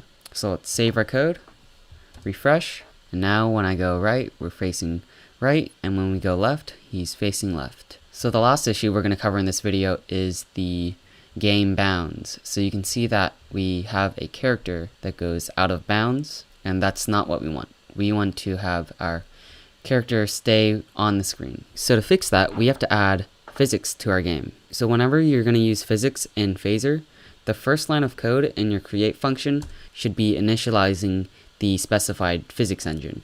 So we're going to be using arcade physics. So to initialize the arcade physics engine, we can just say game.physics.startSystem parentheses, and our argument will just be phaser.physics.arcade, and arcade is in all caps. So now that we have our physics initialized in our game, we can add physics to a specified image. So we can just say game.physics.enable parentheses, and then the variable that represents our sprite, which is Adam. And then below that, to make our Adam image collide with the bounds of our game world, we can just say Adam.body.collide world bounds and set this value to true. Save our code, refresh, and when we go to the edge of our game, we can see that we are colliding with it. Same with the bottom, as well as the right side of our game. So the last thing we're going to add is some kind of collision with the road right here, because you can see that Adam can actually jump really high and just levitate in the air, and that's not what we want. We just want Adam to be able to walk on the road, like in this area. So one way to fix this problem is to just add an if statement in our update function that just says, if Adam is above this point, keep him there. So let's see what the Y position of our image is when Adam is around this area. We can get that value with just Adam.Y, and our value and his Y position right now is 394. So now in our if statement that checks if we're pressing on the up arrow key, we can just add another if statement inside, and this one checks if Adam.Y is less than 395. And if Adam's Y position is less than 395, like it is here, we'll just set Adam's Y position to 395. Save our code, refresh, and now when I go to the top of the road, we can see that he is stuck at this point. Okay, now we're going to add animation to our Adam image, and then we'll be done with state 0. Here's an animation that I created earlier. So in Piskel, they allow you to create frames of an animation. And if you'll notice, each frame is slightly different than the frame before that. And if you play these frames very quickly, you get the effect of motion. And if I wanted to make my animation more smooth, I would just add more frames, and the difference between each frame would be even less. So after you're done with your animation, you want to resize it, and you want to make sure that these two boxes are checked. And I'll just make my image 10 times bigger, resize, and then I'll export it. And then over in our assets folder, we'll create another folder and call it Sprite Sheets. Open up another Finder window with Command N, go to Downloads. There's our image.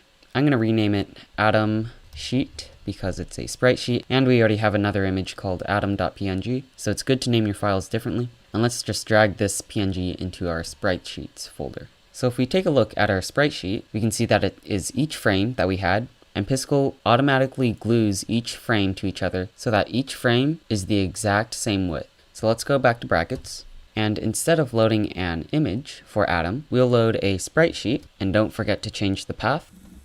And then you have to add a third and fourth argument, and that will be the width and height of each frame in your sprite sheet. So our image is 240 pixels wide by 370 pixels high. So let's just put those numbers here, 240 wide by 370 high. Save our code, refresh, and we can see that our image looks exactly the same. That's because when you load a sprite sheet and you add that image to the game, it will first default to the first frame in your sprite sheet. So how do we add animation? Well, there's this example on Phaser, and it's exactly what we want. So when we look at the source code, it looks like they're creating an animation where they state the name of the animation. So this animation is called walk, and then they are listing the order of the frames in which the animation is played.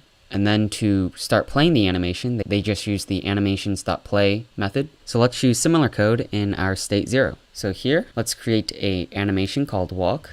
So we start off with adam.animations.add parentheses, and then the key of our animation, which we'll call walk, and then the order of our frames, which will be 0, 1, 2, 3, 4. So now that we have an animation called walk, we can play it when we move left or right. So in our if statements that check if you press the right or left arrow key, we'll just say adam.animations.play parentheses, and then the key of our animation, which is walk, and then our second argument will be the frame rate. So that could be anything from 0 to 60. So let's just say 14. And then our third argument will be if our animation loops. And because we are walking, we want to loop because it's a constant cycle of moving your left leg and then your right leg. But if you were making an animation for something like shooting a bow and arrow once, you would have this set to false, unless your character had a rapid fire bow and arrow, where you would keep on looping the animation. So let's just copy this line of code and paste it in our if statement that checks if we press the left arrow key, save our code,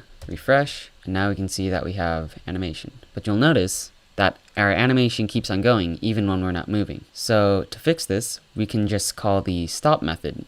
So if we're not pressing on the right arrow key or the left arrow key, we'll default to this else statement and say adam.animations.stop parentheses, and then the key of our animation, and that stops the animation from playing. So if we save our code, refresh, we can see that when we stop walking, our animation stops. But you'll notice it is stuck in the last frame that was displayed while the walk animation was still playing. So to fix this, we can just set the frame of our sprite sheet to 0, because the first frame, or index 0, is just standing. So we can just type adam.frame equals 0, Save our code, refresh. And now when we stop walking, he always stops in the first frame, which is standing.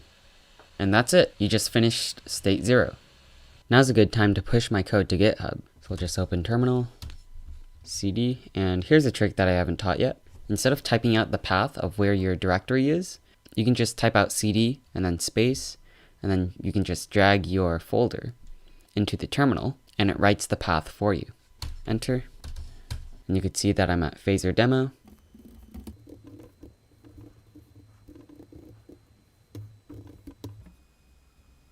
Let's go over to GitHub. And it looks like we successfully pushed our code. Now we're going to start working on state 1. The final result will look something like this.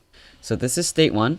We have a tile map and our Atom image that can move on the screen. He can collide with the rocks and the dark patches of grass. And you can see that we are console.logging what we're hitting when we collide with either the rocks or the dark patches of grass. So before we start coding, let me change the theme of my text editor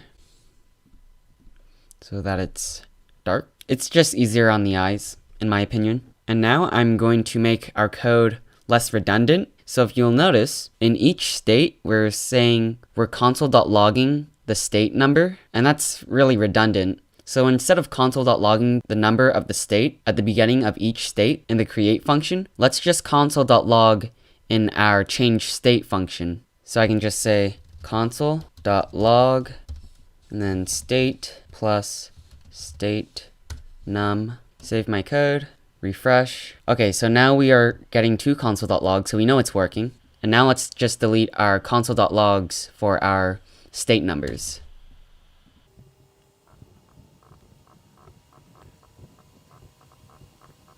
Save our code, refresh, and everything seems to be working. Now a small issue here is that when we first refresh our game, it doesn't print out state 0, but that's okay if we don't get state 0 printed out at the beginning. It's nothing too important. Okay, now let's start working on state 1. So to create a tile map, you have to download the tiled tile map editor. So if you just go to mapeditor.org, just download it for whatever operating system you have. And once you have that installed, you can start making tiles. So here's some tiles I made. They're just some kind of grass. So the standard for tile size in tile maps is 32 pixels wide by 32 pixels high, but you could have any size tile that you want. Just be sure that it's a perfect square. So this will be its own tile, and this will be its own tile. So let me just export this. And you'll see that we just get a sprite sheet, but the tiled map editor will split this image in half. So you don't have to worry about having a different file for each tile. The tiled map editor will automatically break up the images. So here's another tile that I'm going to put on my tile map, except this one's 96 by 96. And that's important because 96 is a multiple of 32, which will be the size of our tiles. And again, we can just export this, put it in the tiled map editor, and tiled will automatically break up our image into 9 tiles, because 96 is 3 times 32. So I'll just export this. And now let's go to our Phaser demo folder and go to our assets folder, make another folder, and let's call it tile maps. Then make another Finder window with Command N, go to downloads, and let's just drag our 2 images to our tile maps folder. Okay, now let's open up tiled, and let's create a new tile map.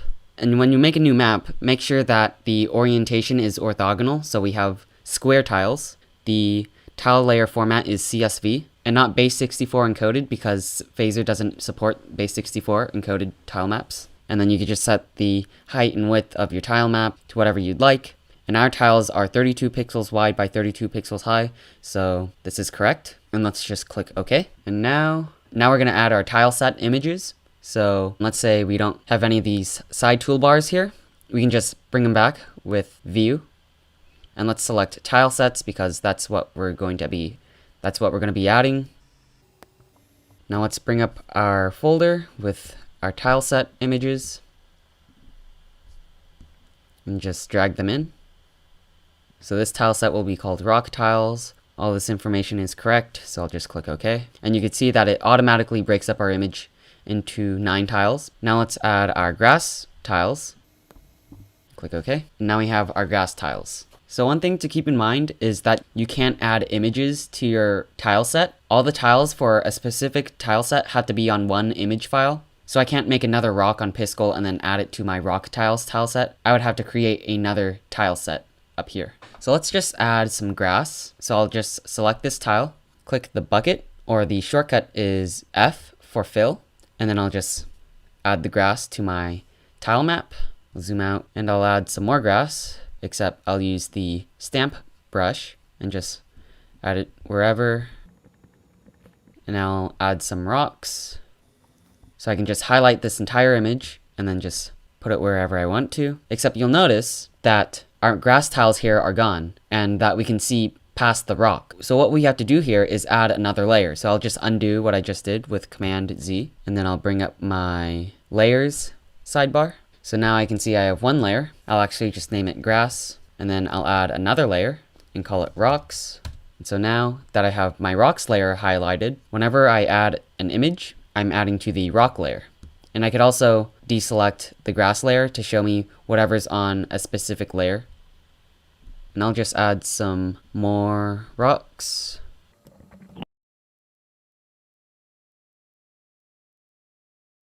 Okay, I think my tile map is finished now. So now we're gonna export it. So before we do that, let's open up our map properties sidebar. And it's really important that the layer format is CSV, because again, Phaser doesn't support base64 or XML. And now let's save our project with Command S. Let's just name this field, save it. So now we have it on our desktop. And now let's export it. Export as, and export it as a JSON file. And save. Now we can see that we have a field.json file on our desktop. Okay, now that we've created our tile map and we've exported it as a JSON file, let's add it to our game. So let's put our JSON file in our tile maps folder. So now we can see that we have our JSON file in our tile maps folder. So now we have to load our tile map with game.load.tilemap parentheses. Our first argument will be the key for our tile map, then the path, and then null, which isn't important for right now, but basically it's a JSON object that you could pass to it, but it's not important. And the last argument is phaser.tilemap.tiled_JSON. And the reason why we have to add this line right here is because the default is a CSV file. So we have to let Phaser know that we're going to be using a JSON file. After that, we have to load our tile set images. So we can just say game.load.image parentheses, and then the name of our tile set, so grass tiles. Because if you look at our tiled map editor, we have a grass tiles tile set and a rock tiles tile set. So we have to say grass tiles, and then the path for our tile set image. And let's do the same for our rock tiles tile set. So that loads our tile map and our tile set images. So now let's add it to our game. So let's create a variable called map, and this will represent our tile map. Now let's say game.add.tile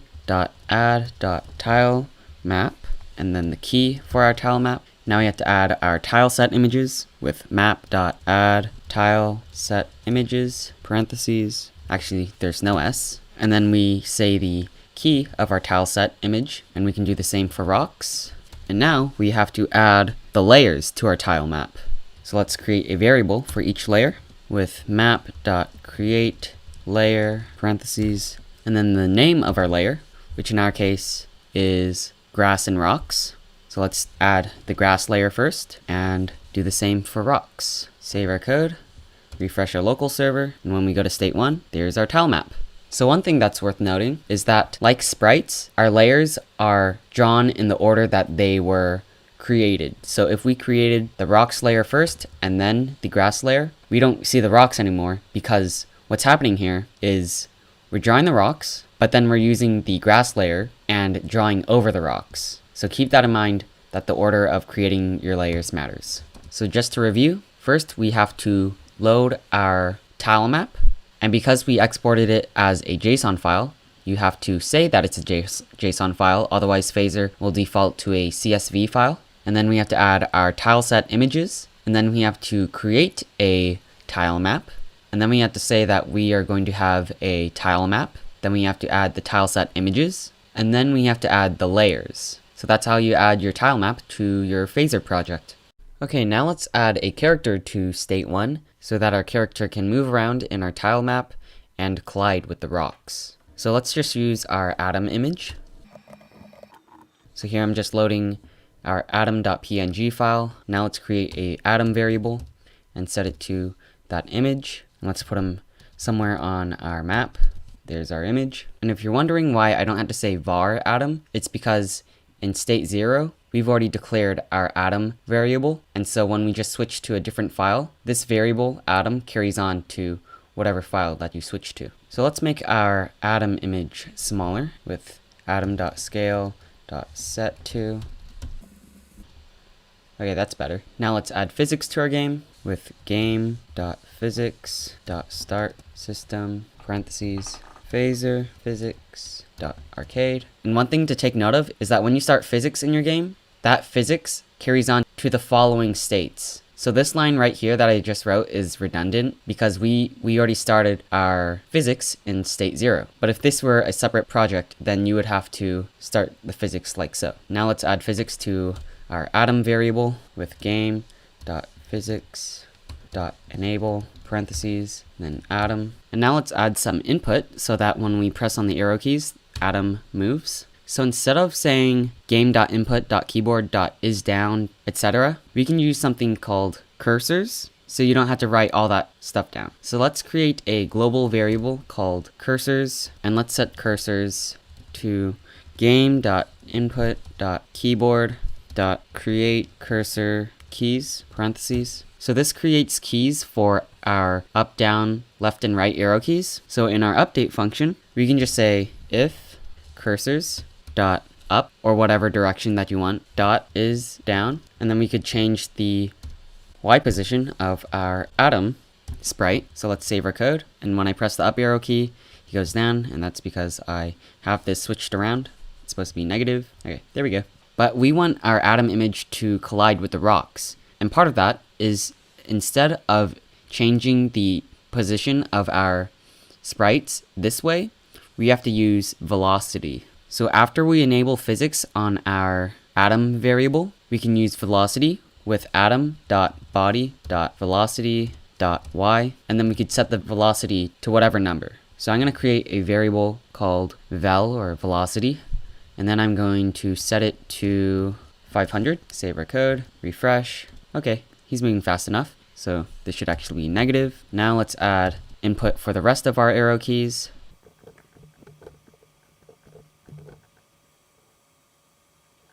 Save our code, refresh. Now we have our character moving in all directions.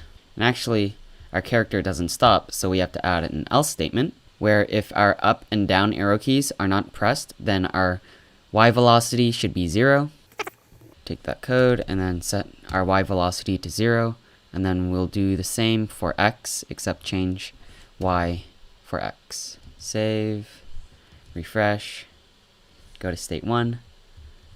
And looks like everything's working fine. Okay, now let's add collision between Atom and the rock tiles. So first, let's say map.set collision between, and then parentheses. And this part's kind of tricky because now we have to know what the index of our colliding tiles are. So let's open our JSON file, and we can see that here we have our rock layer, and anywhere that says 0, that means there's no tile put down. But you could see that we have the numbers 1, 2, 3, 4, 5, 6, 7, 8, 9. So I get the feeling that indexes 1 through 9 represent the rock tiles. And if we go up here where we can see the grass layer, we can see that there are 10s and 11s. So I get the feeling that the 10s represent this kind of grass tile, and the 11s represent the darker shade of grass tile. So with that in mind, let's go back to our state1.js file, and the rock tiles ranged from indexes 1 to 9, and our third argument will be true because it's a boolean that says if collisions are enabled or not, and our fourth argument will be the layer that will have the collision, which is rocks. And then in our update function, we have to check for collision between our Atom variable and the rock tiles. So we can say game.physics.arcade.collide parentheses, and then we're going to collide Atom with our rocks layer. So we actually have to have rocks a global variable. Save our code, refresh, and now you can see that we collide with our rock tiles. And if you want, you can add a callback function so that when we hit our rock layer, we console.log something. And this thing right here is called an anonymous function. It's basically just a function without a name. So let's save our code, refresh, and now whenever we hit rocks, we get hitting rocks in our console. Also, it's important to notice that at the beginning of our state, we're on top of our rocks. Even though we should be colliding with them, it's only after we leave the rocks or stop being on top of them when we can actually collide with the rocks. So that's just a kind of physics behavior to take note of. So previously, Phaser didn't support multiple collision layers, but now you can. So let's say I wanted to collide with the darker patches of grass. I can just set the collision for one tile index. So I can just say map.setCollision parentheses. And then I believe the index for our darker patches of grass was 11. And then I'll just set this collision for the grass layer and then check for collisions for our grass layer in our update function. We also have to make grass a global variable. Let's change this to grass, save our code, refresh, and now I can collide with the rocks. And I could also collide with the darker patches of grass at least. And that concludes state 1. So now let's push our code to GitHub.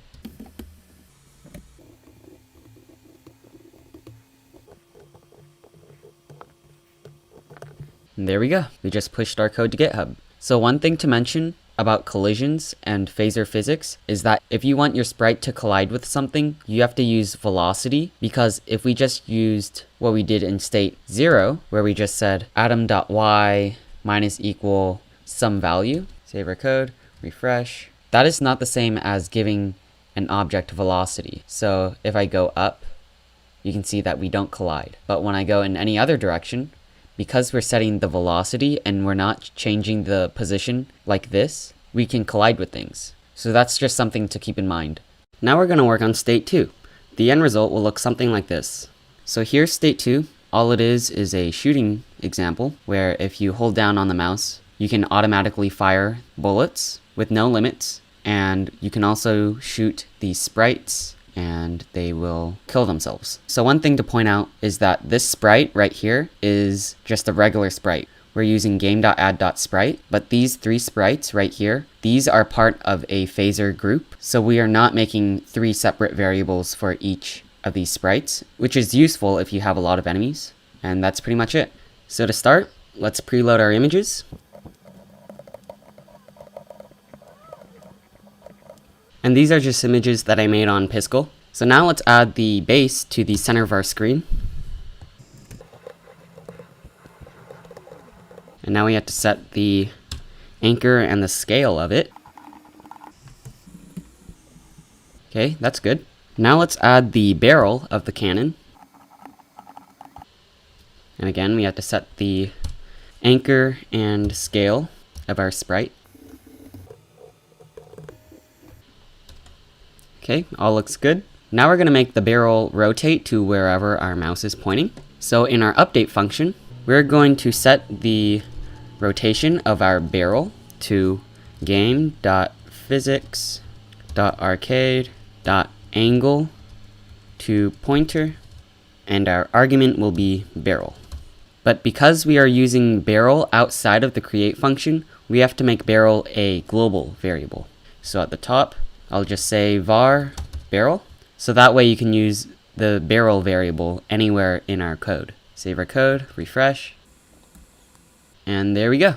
Now we're going to make our cannon fire bullets. So let's make a bullets variable, and in our create function, we are going to make bullets a group. So we'll say bullets equals game.add.group parentheses. And groups are useful if you're going to have many sprites that are very similar to each other. In our case, it's bullets. Now let's enable a body on our bullets. Set the physics of our bullets to arcade. And now let's add 50 bullets to our group. So let's say bullets.create multiple, and our first argument is how many we want to add. So let's add 50. And then the second argument is the sprite, which is bullet, or the key of our sprite, which is bullet. Now let's make a fire function, and we'll call this function whenever we click our mouse. And for now, let's just console.log firing. And in our update function, let's check if game.input.activePointer.isDown. We are going to call our fire method. So let's save our code, refresh, and whenever I click, you can see that our fire function is being called. So now let's add our bullets to our fire function. So we're going to make a variable called bullet, and we are going to set bullet to the first dead bullet in our bullets group. So we'll say bullets.getFirstDead, and we are going to reset bullet to the location of our cannon, which is at the center of the screen. So we'll say bullet.reset, and we'll just say barrel.x and barrel.y. And to make our bullet move towards wherever we clicked our mouse, we're going to say game.physics.arcade.move to pointer, and we're going to make bullet move. And our first argument is the sprite that we want to have move towards the pointer, and our second argument is the speed. So let's make a variable called velocity, and I'll just set velocity to 1000. Save our code, refresh, and now when I click, you can see that we have bullets, but it's a burst of bullets. And then right after we fire more than 50 bullets, we get an error. And we'll fix this error in a moment.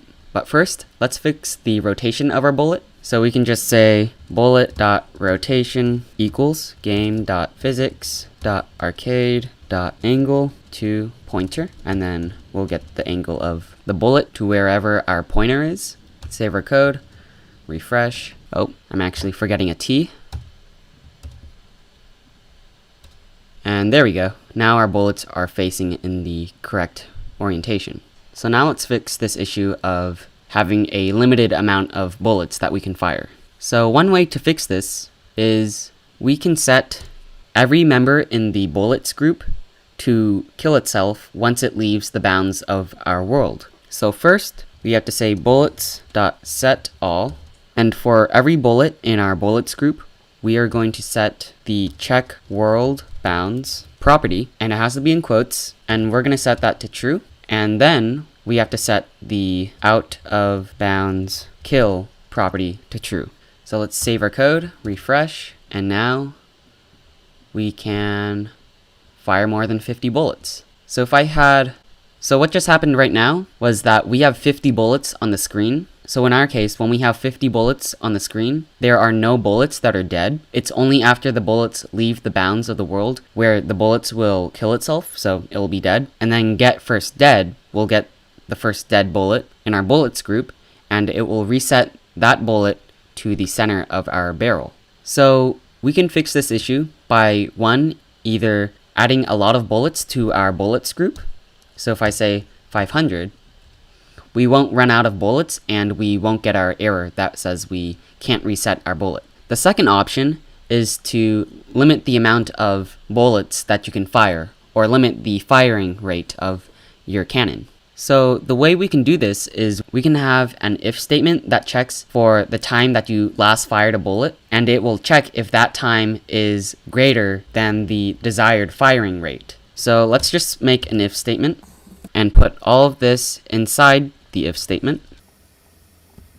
And we are going to make a global variable called nextFire, and we're going to set that to 0. And we're also going to make a fire rate variable, and we're going to set that to 200. And then in our if statement, we are going to set nextFire to game.time.now, and then we're going to add fire rate to it. And then between the parentheses, we're going to check if game.time.now is greater than nextFire. Save our code, refresh, and now we have a limited firing rate.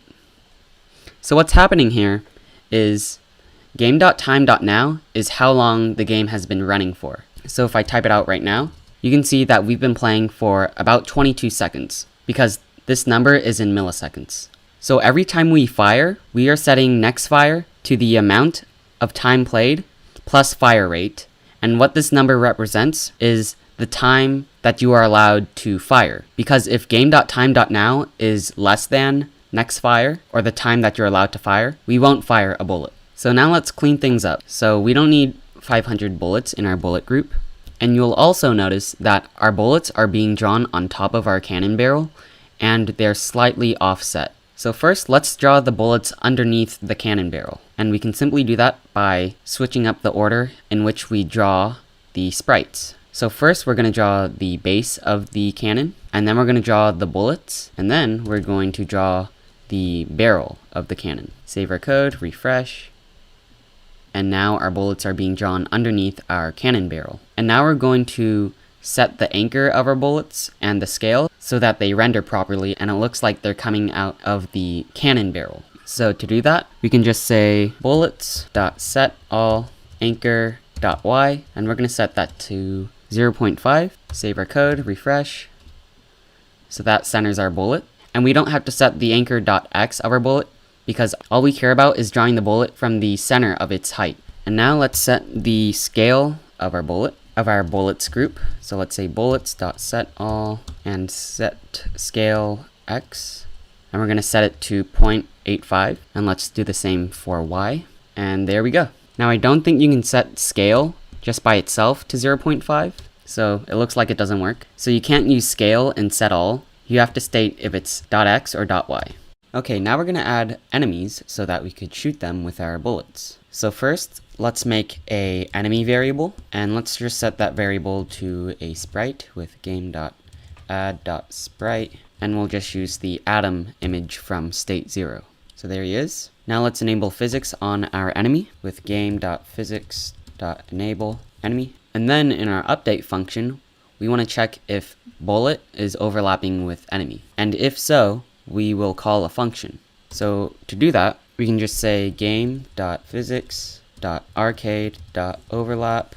And the first two arguments will be the two sprites that we want to have overlap. So that will be the bullets group and the enemy. And the third argument will be the callback function that will be called when these two sprites overlap.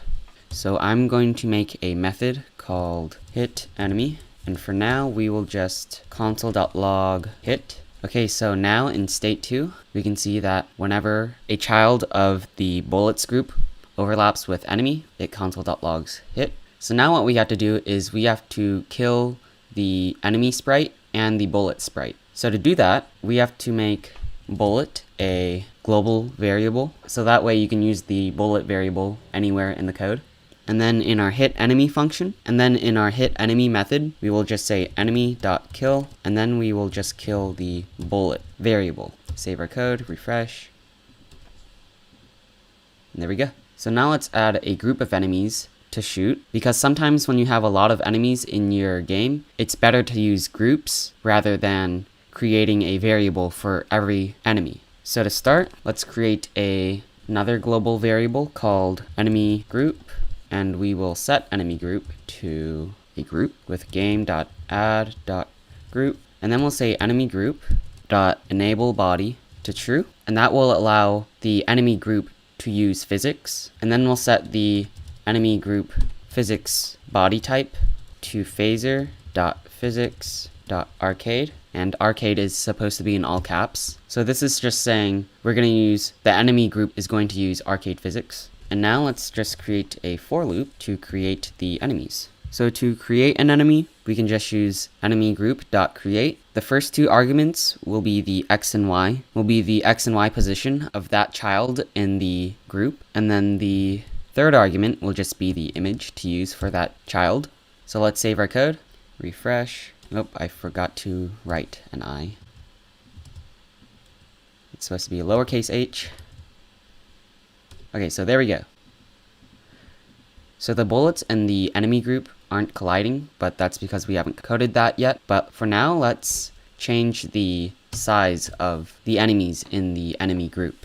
So I'll just say enemy group.setAll. And what setAll will do is it will set the specified property for each child in the enemy group to whatever value you want. So let's just change the anchor for each child. And now let's set the scale for each one. Okay, so that's better. And then in our update function, we can just use the same line, but instead of enemy, we will say enemy group. And then we will make another method called hit group. And because this is a group that we are checking for overlap, we have to specify what we want to kill. So I'll just give this method 2 arguments, b and e for bullet and enemy. And let's just say b.kill and e. Save our code, refresh. And looks like everything's working. So the reason why we have to say b.kill in the hit group method, but we don't have to make a bullet argument in our hit enemy method, is because the arguments that are passed to the hit group method will come in the order of these arguments. So if we switch these around, we can just give this method 1 argument, which is e, and then we can just use the bullet variable instead of b. So if we save our code, refresh, everything works fine. So that concludes state 2. Now we're going to work on state 3. The end result will look something like this. So this is state 3. All it is these 3 buttons, and things to take note of are that they tint and untint when you press and let your mouse up. And things to take note of are that they make sounds when you press and unpress them, so that's what they sound like. And the 1 and 2 buttons can go to state 1 and state 2, and that's pretty much it. So to start, I've already preloaded 3 button images. So now we can just add a button to our screen with game.add.button parentheses. And then the first 2 arguments will be the X and Y position of our button. And then the third argument will be the key of our image, which is in our case button 1. And then the fourth argument will be a callback function, which will be called whenever you press the button. So we can just use an anonymous function for this example. And let's just call the change state function that we made back in state 0. And the first argument should be null, and the second argument should be the number of the state. So if we save our code, refresh, and look at state 3, there's a button. And when we click on it, we go to state 1. So I'm going to make another button, and it's just going to be button 2, and it switches to state 2. There we go.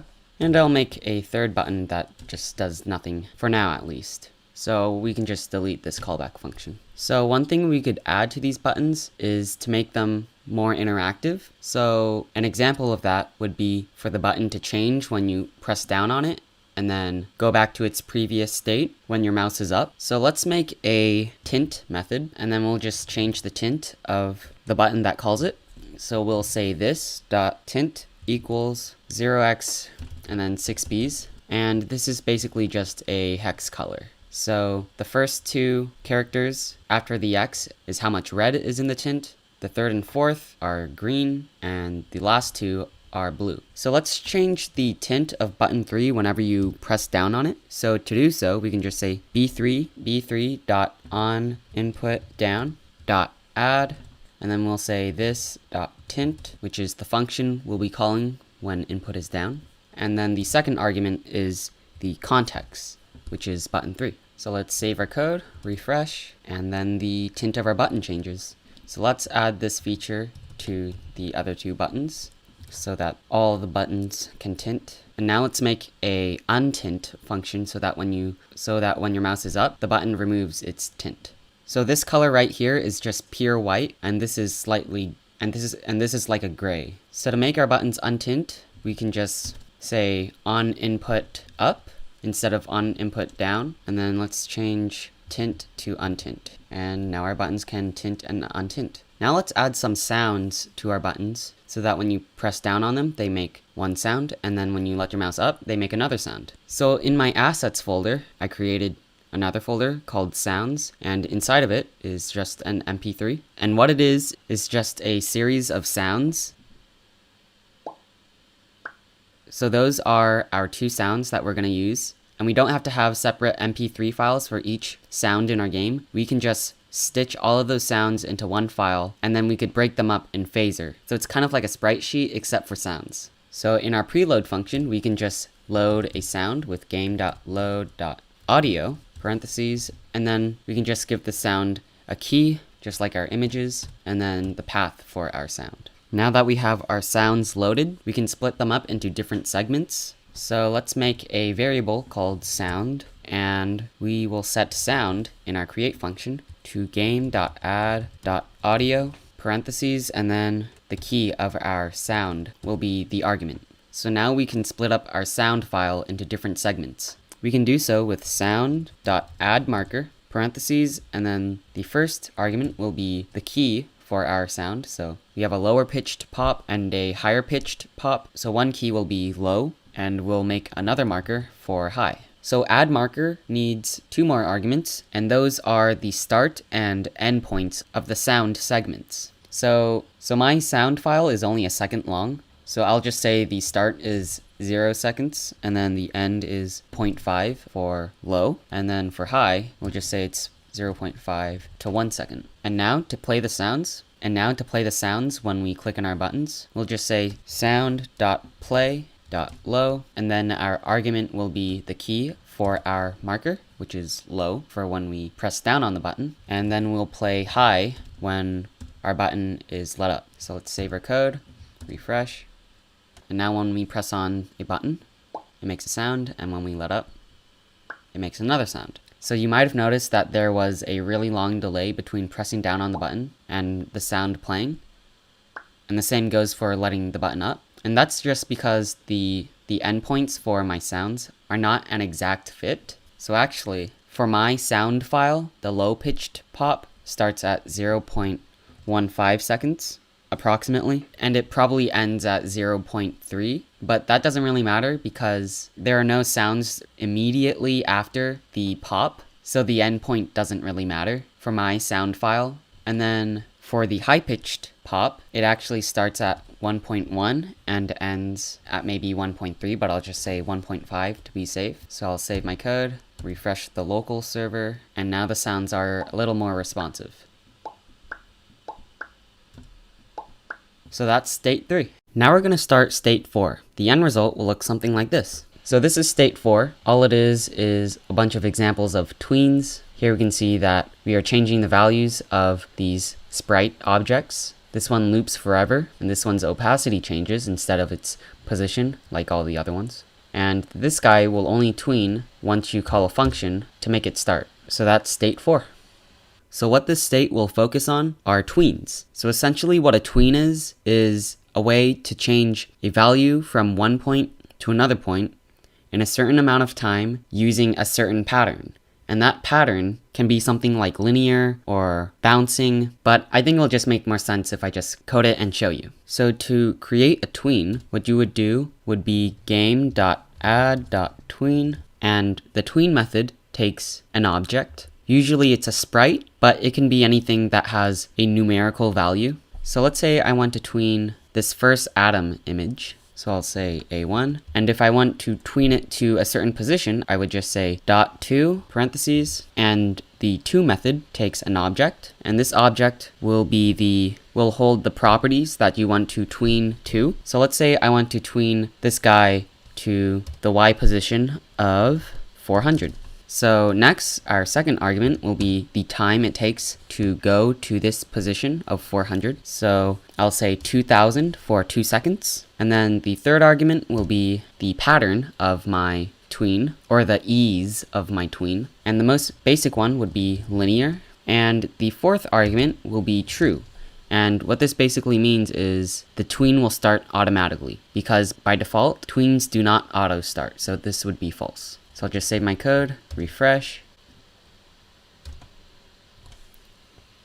and there we go. So you'll notice that the sprite went from up here to down here in 2 seconds at the same speed. So we can change the ease of our tween by just changing the third argument. So if I wanted the tween to be a bouncing tween, I would just say bounce.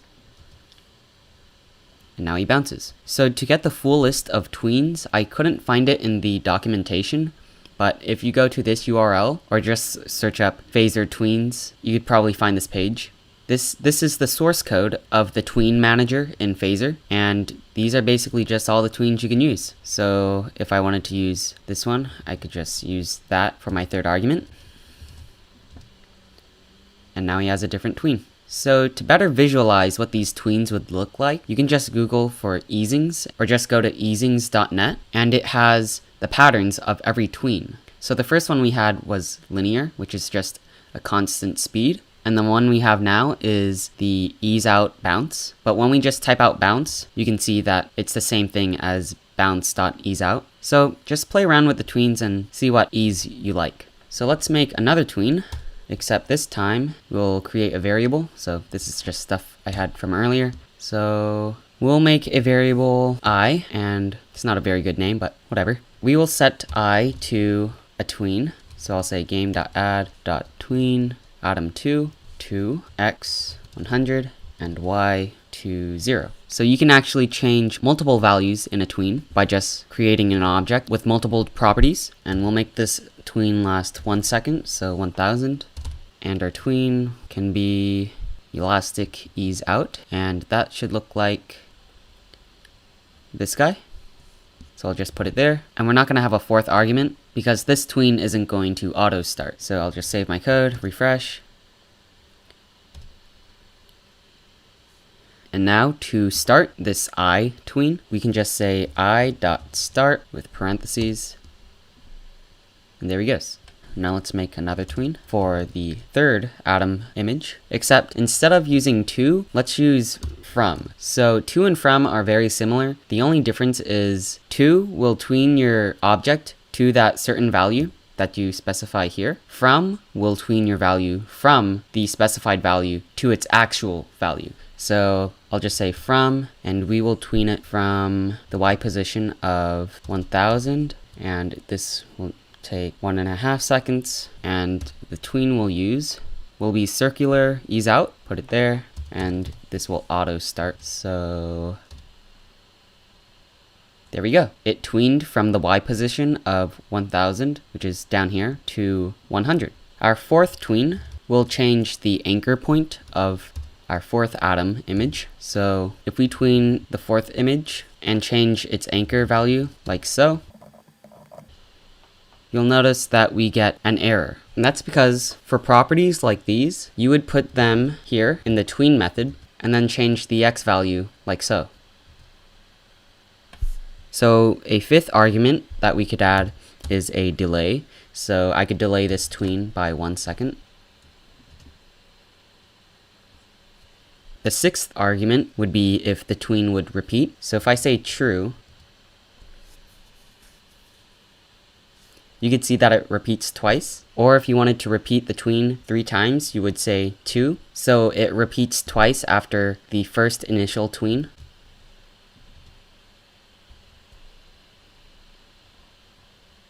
And then a seventh and last argument would be if you want it to yo-yo. So if a tween yo-yos, that just means it reverses itself after it finishes its tween. So if we set this to true and run our code, you can see that it yo-yos back. Our fifth tween will change the alpha value of our atom image, because tweens don't necessarily have to change the position of a sprite. They can change any numerical value in an object. So we'll change the alpha value or the opacity of our image to 0 over 1 second using the bounce ease, and it will automatically start. So there it goes. So 2 more tricks I'd like to show you. So if you want your tween to loop infinitely, you can just set the repeat argument to false, and at the end of the tween you can just say loop parentheses and pass true as an argument. So now you'll notice that this guy right here will loop forever. So the last trick I'd like to show you would be, let's say you don't know where you're going to be tweening to, or the value that you're going to be tweening to is always different. Instead of tweening to a number like this, we can just add to that value by putting plus or minus and the value that you want to add to the specified value. So pay attention to the first guy where we are going to add 400 to its Y position. So that concludes state 4. Okay, now we're going to work on state 5, and the end result will look something like this. So here's state 5. All it is a simple platformer where we have Adam, and he can jump on top of these platforms. You'll notice that he can bounce when he hits the ground. And obviously there's vertical gravity. But he also has acceleration, so it takes time for him to build up speed when I press on the left and right arrow keys. And that's pretty much it. So first I'm just going to preload an image. And that image will be of the platform that Adam will be jumping on. Next, let's add Adam to our game. So there he is. Next, let's enable physics on Adam. So we can just say game.physics.enable, and Adam will be our argument. After we add physics to Adam, we can give him gravity with Adam.body.gravity equals 500. And we have to specify which direction the gravity is occurring in. So we'll give him vertical gravity. So we're going to use .y because y is up and down. So now he can fall down. Next, let's make him collide with the bounds of the world.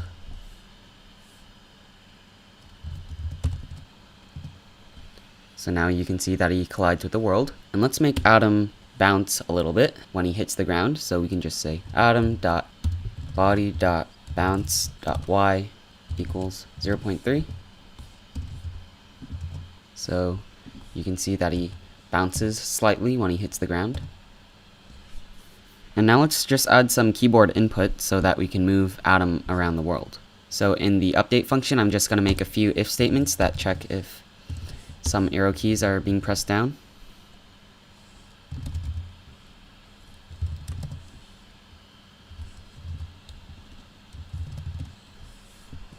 So if we're pressing the left arrow key, we are going to add acceleration to Adam with Adam.body.acceleration.x, and we'll make a variable called xl, and it has to be negative because xl is going to be a positive number. And then when we're pressing down on the right arrow key, we'll just give him positive acceleration. So when I press on the left arrow key, he goes left, and when I press the right arrow key, he goes right. And then if we're not pressing either the left or the right arrow key, we'll just set his acceleration. We'll just set his horizontal acceleration to 0. So right now I'm not pressing on the left arrow key, but you can see that Adam does not seem to slow down. So to make him slow down, we have to add drag to his body. So we'll just say Adam.body.drag.x equals 400. So now he can slow down whenever I let down on the arrow keys. So now I'm just going to make another if statement so Adam can jump up. Except this time we'll just use velocity. Because when you give a sprite velocity, the sprite moves right away. But if you give the sprite acceleration, it's going to take time for the sprite to build up speed. So let's save our code, refresh. And now he can jump infinitely, and that's okay for this example. Okay, so now we're going to add the platforms, and we're going to use this platform image that I made on Piskel. So up here, I'm going to make a platform variable, and I'm going to set platform to a sprite with game.add.sprite. And then I'm going to enable physics on this platform. So actually, instead of saying this line again for a platform, we can just make the argument an array. So I can just say Adam and platform inside one array, and that will enable physics on both Adam and platform. And then in our update function, we have to check for collisions between Adam and the platform. So we'll say game.physics.arcade.collide, and we will have Adam and platform collide. Platform doesn't have any.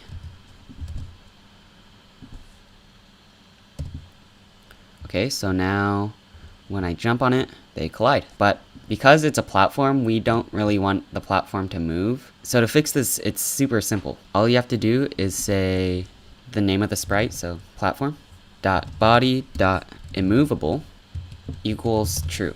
So this will just make the platform immovable, so it doesn't move. So when I jump on it, the platform doesn't move. Now let's say we have a bunch of platforms. It's not very wise to have a variable for every platform in the game, so we wouldn't have something like platform 1, platform 2, platform 3, etc. We can actually just make a group of platforms. So I'll just make a variable at the top and call it platform group, and then I will set platform group to game.add.group. So now that Phaser knows that platform group is a group, we can create platforms with it. So we can say platform group.create, and then the arguments are the X and Y positions, and then the sprite that you want to use for the platform. And I'll make 2 platforms. So there they are. We haven't added any code so that they collide, so let's do that now. So let's just add physics to the platform group by adding it to this array right here. And then we are going to use set all and make all of the platforms in platform group immovable. So we're going to set all, so we're going to say set all body.immovable, and we're going to set it to true. And then in our update function, instead of saying game.physics.arcade.collide with atom and platform group as our 2 arguments, we can actually just make this second argument an array and just add platform group to that array. So now atom will collide with platform and platform group. So I'm going to save my code, refresh, and it looks like he's colliding with the platform groups. So this concludes. Okay, so now we're going to start state 6. The end result will look something like this. So here's state 6. You can see that it's a volcano and it erupts every half second. You'll also notice that there's a 2-second delay between starting the game state and the volcano actually erupting. So for this example, all we're using is time events and a particle emitter. So that's state 6. I've already preloaded my images. So we have these 2 balls that we're going to use for lava and this volcano. So to start, let's just add our volcano to our game. So I'm going to make a variable called volcano and set it to a sprite. And then I'm going to set the anchor point of our volcano so that it appears at the bottom of our screen. There we go. So that's pretty much it for the volcano. Now we just have to add the time events and the particles. So actually we can just chain these 2 lines, and I don't think, and delete this variable, so it all looks the same. Okay, so now let's add the emitter to our game. Okay, so now let's add particles to our game. So I'm going to make a variable called emitter, and we're going to set that to game.add.emitter, parentheses. So an emitter is basically just like a point for particles to appear. So our arguments will just be the location of our emitter, so X and Y. And then our third argument will be the maximum number of particles. So we'll just give this guy 2000 particles. Next, we're going to make our emitter emit particles. And I misspelled it right here, so I'll fix that. So to make our emitter emit particles, we'll say emitter.make particles. And then our first argument will be the particle that we want to use. So if we wanted to just use one particle, we would say something like red ball. So this emitter would only emit red ball particles, but we want to emit the red and orange ball particles. So we're going to put this in an array, and it will be an array of the keys of the images that we want to use. So we'll use red ball and orange ball. The next argument is the frame that we want to use. So if you had something like a sprite sheet, you could pick what frame you want to use, but because we have an array here, it's going to be picked by random. So we can just make it 0. So we can just say 0 because that's the default value, and the particles are going to be picked at random, so it doesn't really matter. The next argument will be the number of particles to generate, so we can just say 5000. And then the next arguments are if you want the particles to collide with other arcade bodies. So we don't have any arcade bodies for this example, so we'll just say false. And then the last argument will be if the particles can collide with the world, so we'll make that true.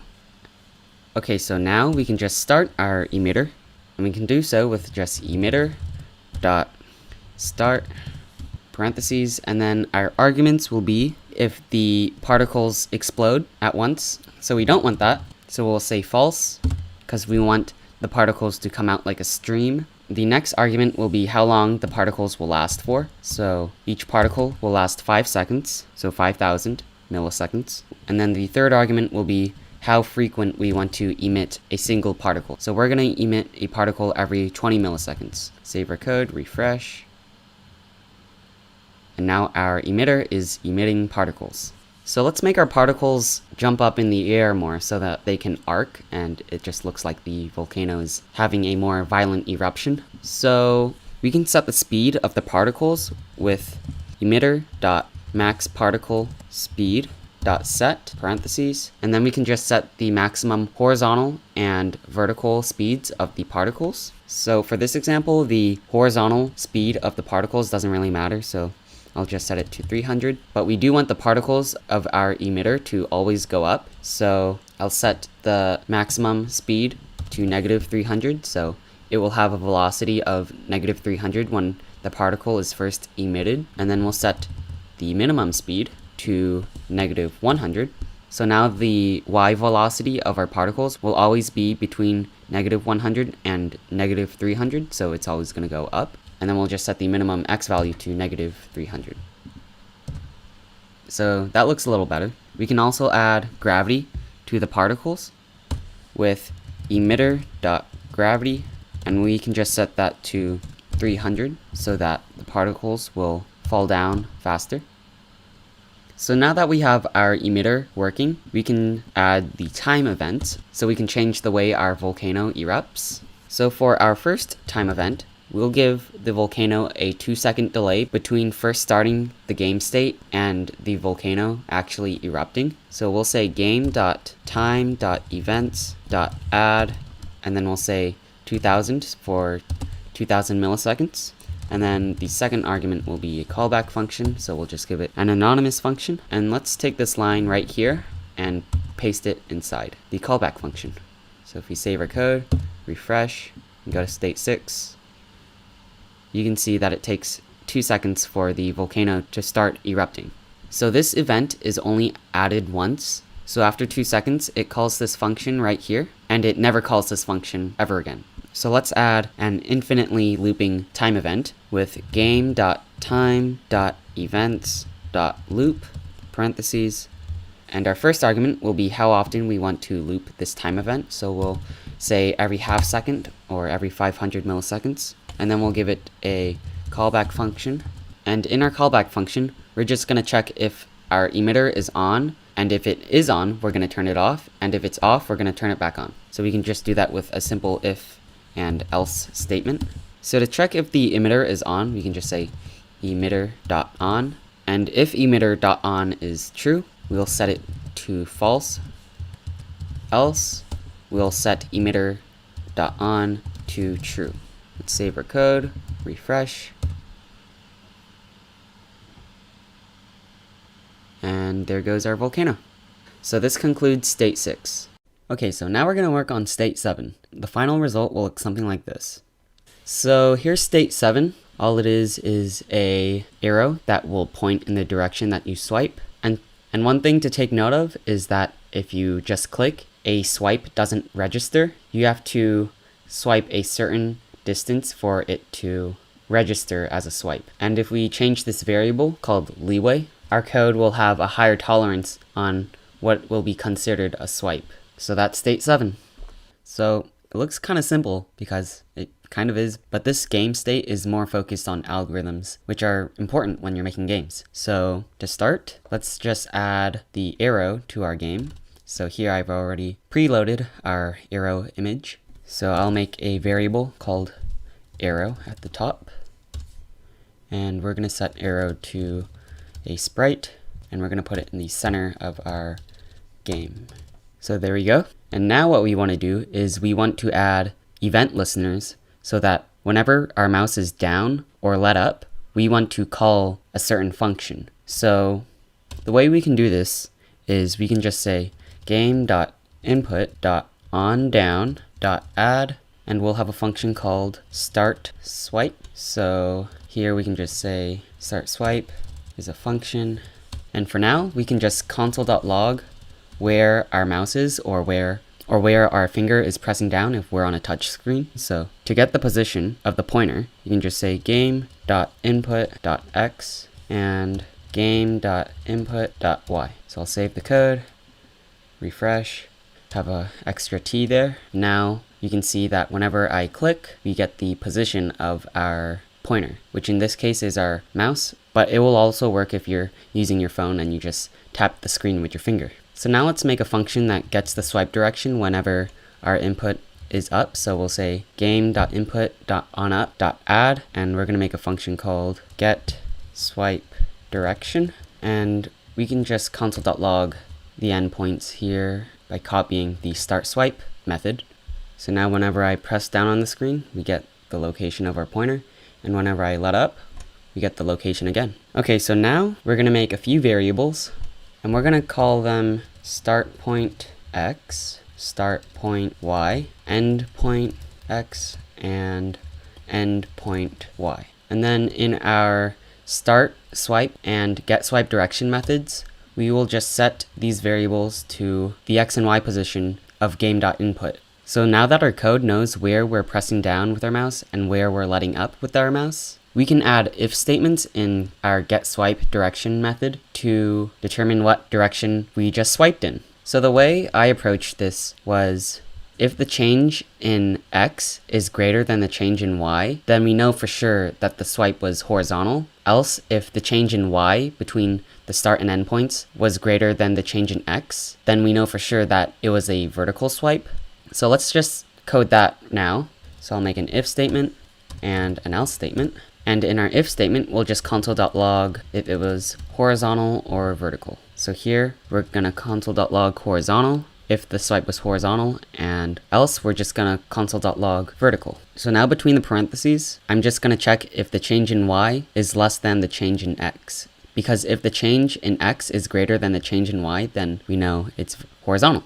So we're going to use the abs method, or absolute value. So that way it doesn't matter if the number is negative or positive, because if you swipe from left to right, then the change in x is going to be a positive number. But if you swipe from right to left, the number is going to be negative, but the distance of the swipe was still the same. So that's why we're going to use the absolute value method. So I'll just say endpoint y minus endpoint start point y less than the difference between the x value of our start point and our endpoint. Okay, so I'm going to save the code, refresh. So when I swipe horizontally, we get horizontal, and actually we can just delete these console.logs now. So when I swipe horizontally, we get horizontal, and if I swipe vertically, we get vertical. Okay, so now we're going to make our arrow point in the direction that we swiped to. So I'm going to make a variable called swipe direction, and that's going to be the angle that our arrow points at. So right now the angle is 0, but if it's pointing to the right, it'd be 90. If it's pointing down, it'd be 180. And if it's pointing to the left, that would be 270. So the last line of our get swipe direction method will be arrow.angle equals swipe direction. So now let's set swipe direction to whatever direction that we swiped in. So for horizontal, let's make an if and an else statement. So if we're swiping horizontally and our start point is less than our end point, then we know that we swiped right. So if my swipe starts here and ends here, the x value of my start point will be less than the x value of the end points. So in code, we can just say if end point x is greater than start point x, then swipe direction equals 90. So this is pointing right, and if this isn't true, and we know that our swipe is horizontal, then the only other direction would be left, so that would be 270. So I'll save my code, refresh, and now you can see that we can have the arrow point in the left or the right direction. So now I'm just going to take this if and else statement and put it in vertical, and then I'll switch out the x for y's, and then I'll switch out the x's for y's. So if our endpoint was here, and then our endpoint was here, then that would be down. So we can just set this to 180. And if it's not down, then it's up. So then our angle would just be 0. So I'll save my code, refresh. And now we can swipe in all 4 directions. So one issue here is that if I just click, the arrow is going to point up. That's because when I click, the starting points and the ending points are the same. So if we start at this if statement, because our start and end points are the same, one is not less than or greater than the other, so it defaults to the else statement. And again here, the start points are the same, so one isn't greater than the other, and so it just defaults to up. So one way to fix this is to just have our get swipe direction return false if we are just clicking on the screen. So if the change in X or the change in Y is not greater than a certain threshold, then we won't do anything. So near the beginning of our function, above our if and else statement, we'll just say if, and then we're just going to return false. So now I'm just going to take the absolute value of the change in Y and say if it is less than a certain threshold, so let's say 10. So if it's less than 10 and the change in X is also less than 10, then we're just going to do nothing and return false. So here I'm clicking and nothing's happening. And let's actually change 10 to a variable called leeway. And now everything is working fine. So again, this state wasn't necessarily focused on Phaser, but more about algorithms. And I thought that this example would be really helpful if you were going to make a mobile specific game that incorporated swiping. Okay, now we're going to work on state 8. The final result will look something like this. So this is state 8. It's just a state that spells out text for you in a specified width. So it's very useful for speech boxes or if you're just telling a story in your game. But it's also just pretty cool to look at. So adding text to your game is actually pretty simple. So this state focuses more on algorithms, which are important. So this is state 8. So adding text to your game is pretty straightforward.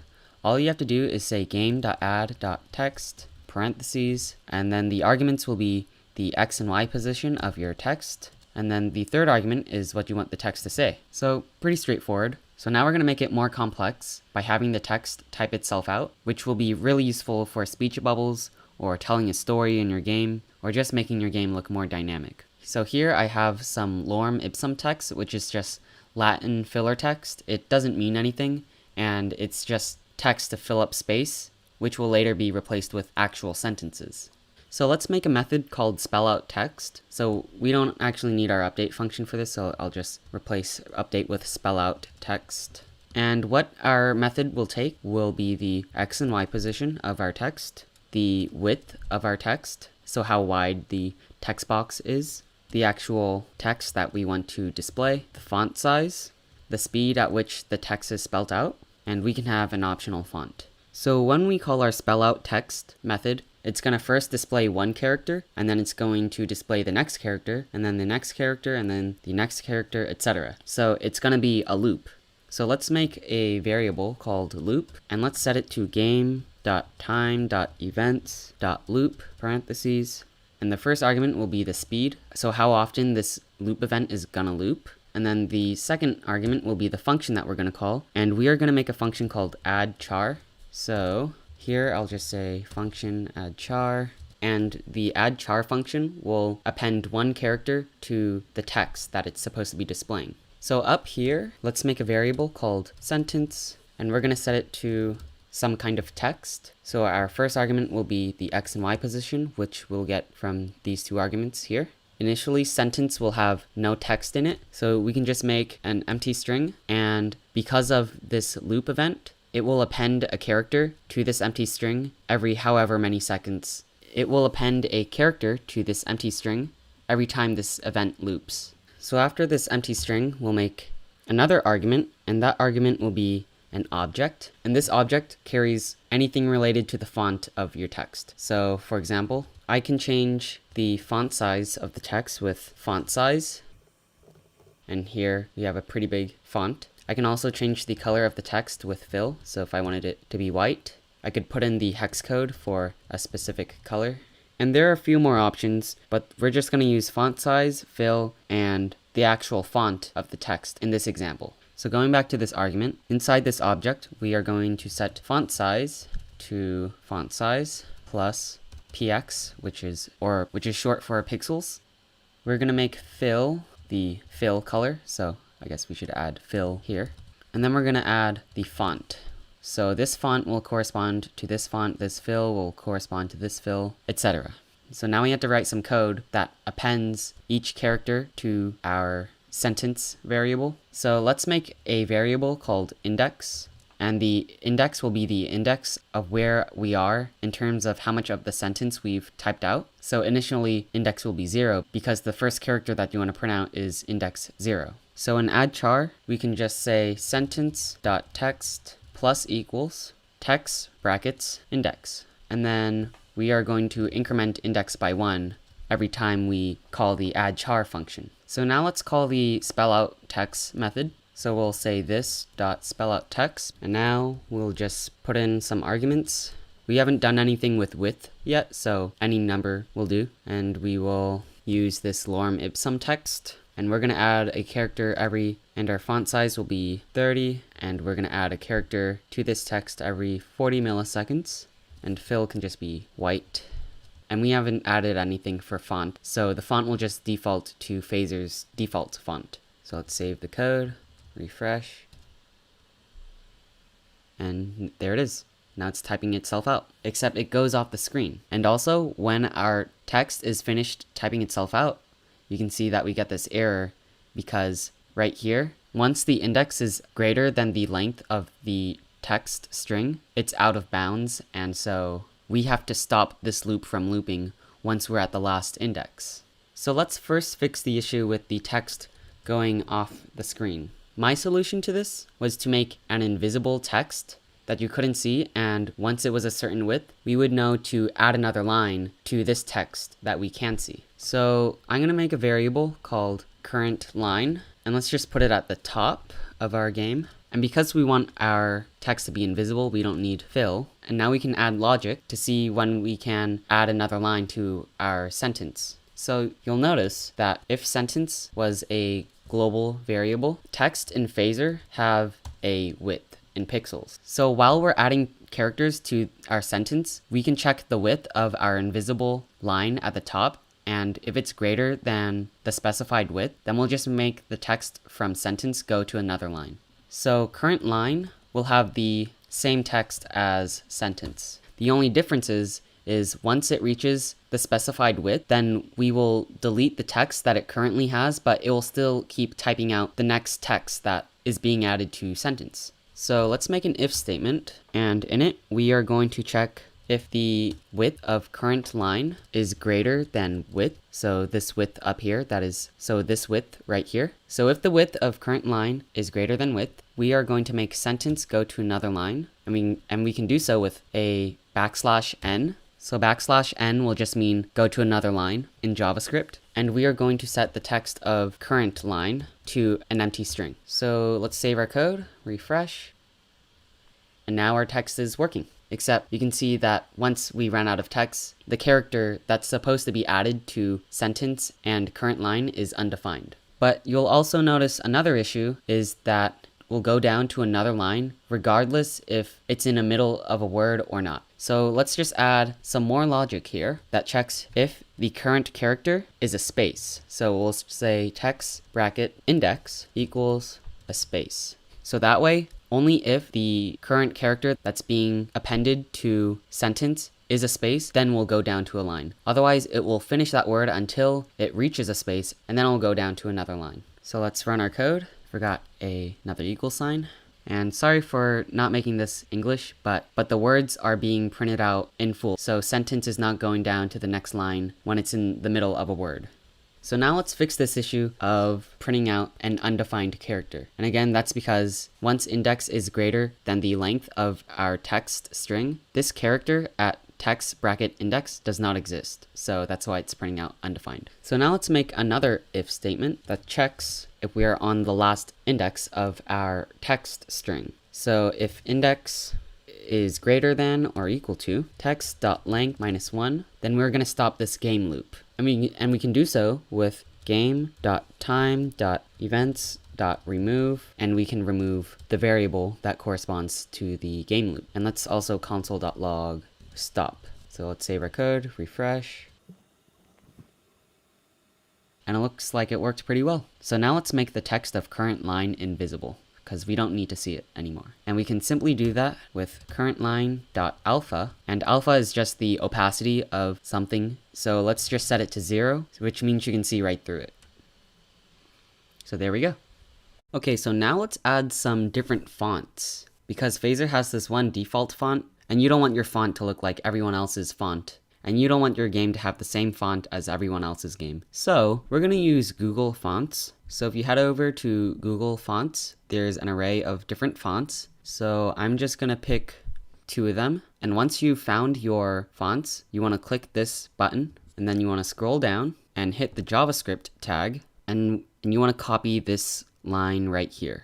So you don't want to include the HTTPS colon. Next, in your preload function, we have to load that script, so we'll just say game.load.script, and then our first argument will be web font in quotes, and then the second argument will be what we just copied in quotes. And once you have this line written down, you only need to include this line once, even if you have multiple fonts. So go back to Google Fonts, and you also want to copy this object, web font config, so just copy it and paste it there. And what this object is for is so that this script knows what fonts to load. So now if we want to use this font, we can just take this word right here, and we don't need to include these 2 colons. In fact, we don't even need these, so we can just delete them. And let's give this text some font. And let's change the font of this text to the Google font that we just loaded. And let's make the font size a little bigger. So now you can see that we have a different font. So now let's get another font. This one looks cool. And we could just take the font, go to the JavaScript tag, and we can just copy this part and add it to the families array. And let's call spell out text again, except we'll change the font. And let's change the color.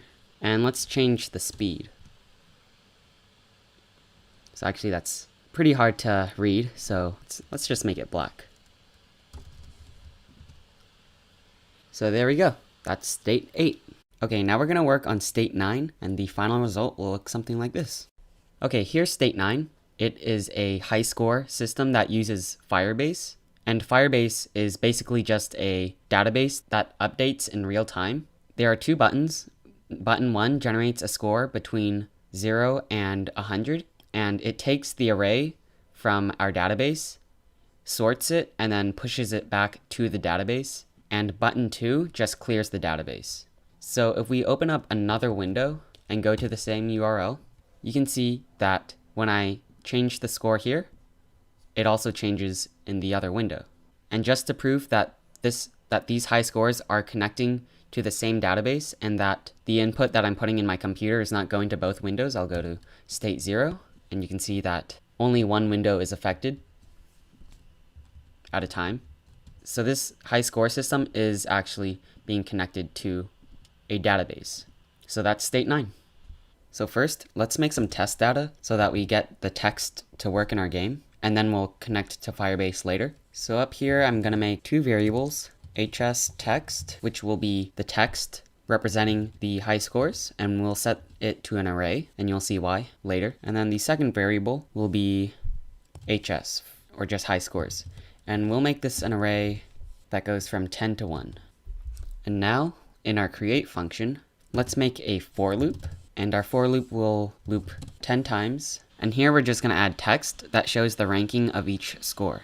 So we can just say game.add.text, parentheses, then we'll put the X position, and then the Y position. So the first number, which is 1, will be put at the Y position of 100, which is around here. And then every time we loop, we want to increase the Y position. So we will just add I times 90. So each loop will put the text 90 pixels lower than the previous text. And the text that we will display is I plus a dot. And let's give this text a font size of 40 pixels.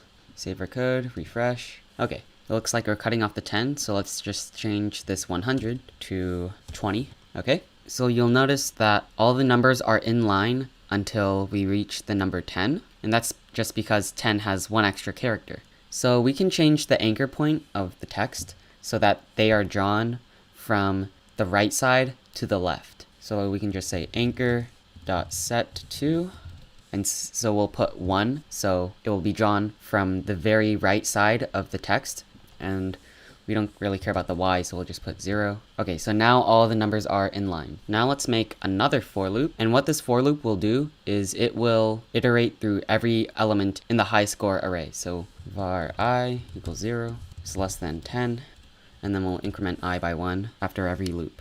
So every time we loop, we are going to add an object to the high score text array, and that object represents a line of text in Phaser. So I'll just take this line right here and paste it, and then for the text we will just have the HS array, and then we'll get the element from that array. So we'll just put in I, and it looks like it's offset because we are not incrementing I, because I in this for loop is 1 less than the I in this for loop. So we'll just say I plus 1 and put them in parentheses. Okay, now we have our high scores displayed properly. Okay, so now let's connect to Firebase. So what you want to do is you want to go to firebase.com and log in, and then once you're at the dashboard, you want to create an app. So I'll just name this Phaser demo, and then click create new app, and then click manage app. So this is our database. Okay, so now we have to download Firebase and put it in our app. So I already have everything installed on my computer, but to start using Firebase, what you need is to install Node.js. So just go to nodejs.org and download it. And after you've done that, you want to go to bower.io. And when you install Node.js, they also install npm, which stands for Node Package Manager. And we're going to use Bower to install Firebase. So what you want to do is copy this command right here, and then open up your terminal, and then you want to paste the command here and press enter. If it gives you an error, what you have to do is say sudo npm install -g bower, and then it will prompt you for your password, and then it should download properly. But you need to have Node installed to use npm. So just write this command down and press enter. I'm not going to do it because I already have it installed. Next, what you want to do is you want to use this command right here. So you can just type it out, or go to this URL on GitHub. And then in terminal, you want to change directories to your project. So I'll just say cd space, and then I'll drag in my folder to get the path, enter. And then you want to paste the command here and press enter. And now we have a Bower components folder in our directory with Firebase in it. Now what we have to do is load Firebase as a script in our index.html file. So at the top, right below phaser.min.js, we'll create another script tag, and we will set the source to Bower components, Firebase, and then firebase.js, and close the tag. Now over in state 9, we want to create a variable called ref, which is short for reference. And then in our create function, let's set ref to new Firebase, parentheses. And then you want to take this URL right here, which will be different because everyone will have a different name for their app. And then you want to paste it between the parentheses, just like that. So I'll save the code, go to state 9, and then open up your console. And if I type in ref, you can see that there's some code. It's kind of hard to understand, but it's just a reference to your database. So now what you want to do is create a variable called object, and we want to set it to an object with a property of HS, or high scores, and it will just contain 10 zeros in an array. So now we can just send this array over to Firebase. So what you want to say is ref.set parentheses, and our object will be the argument. So I'll press enter, and now if you go over to Firebase, you can see that we have now saved our high score object with our 10 zeros. Next, we're going to get the data from Firebase, and we're going to replace this text with the actual data. So in the create function, let's say ref.on, and then our first argument will be value. So whenever we get a new value, we are going to call this callback function, which will be our second argument. And then our callback function will take one argument, and we'll just call that snapshot, which will be all the data that's in our database. So whenever we get a new value and we call this callback function, our callback function should re-render the text. So we have to make a function called update high score text, and what we're going to pass it is snapshot. And then to get the actual value of what's in snapshot, we have to call the val method. And val will be this entire object, so we have to say .hs to access the high score property. So I'm just going to comment this line out first, and then I'll just console.log what snapshot is to get a better understanding of how Firebase works. So I'm going to save the code and refresh the local server. And when I go to state 9, Oh, I spelled console wrong. Okay, so this right here is what snapshot is. So a lot of this information is just stuff we don't need. So we have to say snapshot.val and then the parentheses. So now this is what's being console.logged, and you can see that it's an object with our high score array. And so we just have to say .hs at the end to get the array of high scores. And if I go over to Firebase, I can manually change the data. So if I wanted the first one to be 82, I could just type it in, press enter. Notice that we have a new value in our database, and then we'll just call this callback function again. So I'll delete this console.log and uncomment this line. And now we're going to make our update high score method. And this method will take an array of high scores. And what we're going to do is just change the text of HS text. So I'm going to take this for loop, copy it, and just paste it here. And then we can just say HS text bracket I dot text equals an element in the high score array. So now if we try to call this update high score text method with this dot update high score text, you can see that update HS text is not a function. So if we console.log this inside this callback function, you can see that this is the window of our browser. So one way to fix this is to just create a variable outside of this callback function, and we'll just call it update HS text, and we will set it to this dot update HS text, and we'll delete the this here. So I'll save my code, refresh, and there we go. Now we're connected to Firebase. Now you can just change the data here, and it re-renders the text. Now let's add some buttons so that we can simulate sending a score to Firebase and re-rendering the text, and we'll have a second button that just clears all the high scores. So in our preload method, let's load some button images that I made earlier, and now let's just add those buttons to our game with game.add.button. So there's our two buttons, and now let's add some functionality to them. So button 2 is just going to clear our database of all the high scores, which is pretty easy. All we have to do is say ref.set parentheses, and then we'll just set an object with an HS property and an array of 10 zeros. So let's save the code, refresh. So right now our database has 82 and 3, but if I press button 2, you can see that our text went back to 0, and now our high score array is all zeros. So pretty simple. Now what button 1 will do is it will simulate sending a score to Firebase. So let's make a variable called score, and we're going to set it to math.round, and between the parentheses we'll say math.random parentheses times 100. And then let's just console.log our score. So let's save the code, refresh, and now whenever I press 1, you can see that we get a random score every time I click on it. So now we have to get the object that we get from Firebase. So I'm just going to make a variable up here called FB object or Firebase object. And we are going to set FB object to snapshot.val.hs. And because Firebase object is a global variable, we can use the same reference here in this callback function and here in this callback function. So after we create a random score, let's take FB object. So FB object is kind of a bad name for our high score array, and you might want to add other stuff to this object. So I'll just delete .hs right here, and I'll just put it here. And then in this callback function, we will take FB object.hs and we will push our score to it, and then we'll send FB object back to Firebase with ref.set parentheses FB object.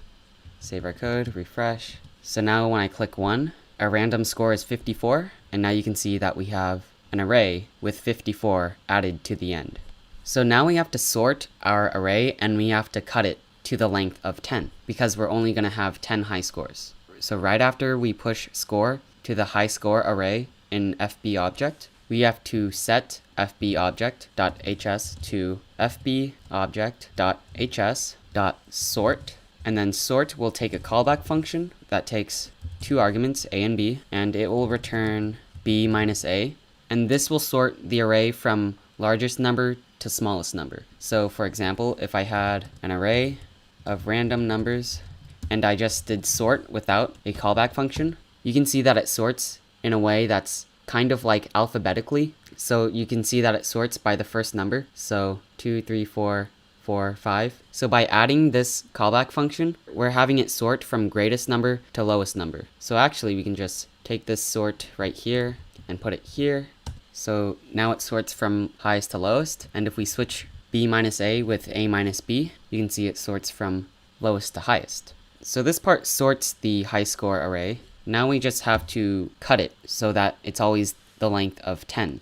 And we can do so with slice, and it will start at 0. So it will include index 0, and it will stop at index 10. But it won't include index 10. So this will slice the array from 0 to 10, including index 0, but not including index 10. It stops at 9. So let's save our code, refresh, and now whenever I click the 1 button, you can see that we are adding a score to our Firebase high score array, and it also sorts the scores. So here we're creating scores that are lower than the last high score, and so you can see that they're not being appended to the high score array. And if we click 2, it resets the high score. And then you'll also notice that when we first go to our state, for a split second, you can see our original high scores. So we actually don't need this high score array, and we can just replace that text with an empty string, and I'll just delete it. So there we go. Now we're going to add some security to our database, because anyone with Firebase installed on their project can just use this line right here and read and write data to Firebase. So the simplest way to secure your database is to use a custom token. So if you go over to your dashboard for your app, we want to set security rules, and we'll just set the read and write properties to auth or authorized, not equal to null. And this just says people can only read and write data to this database if auth exists.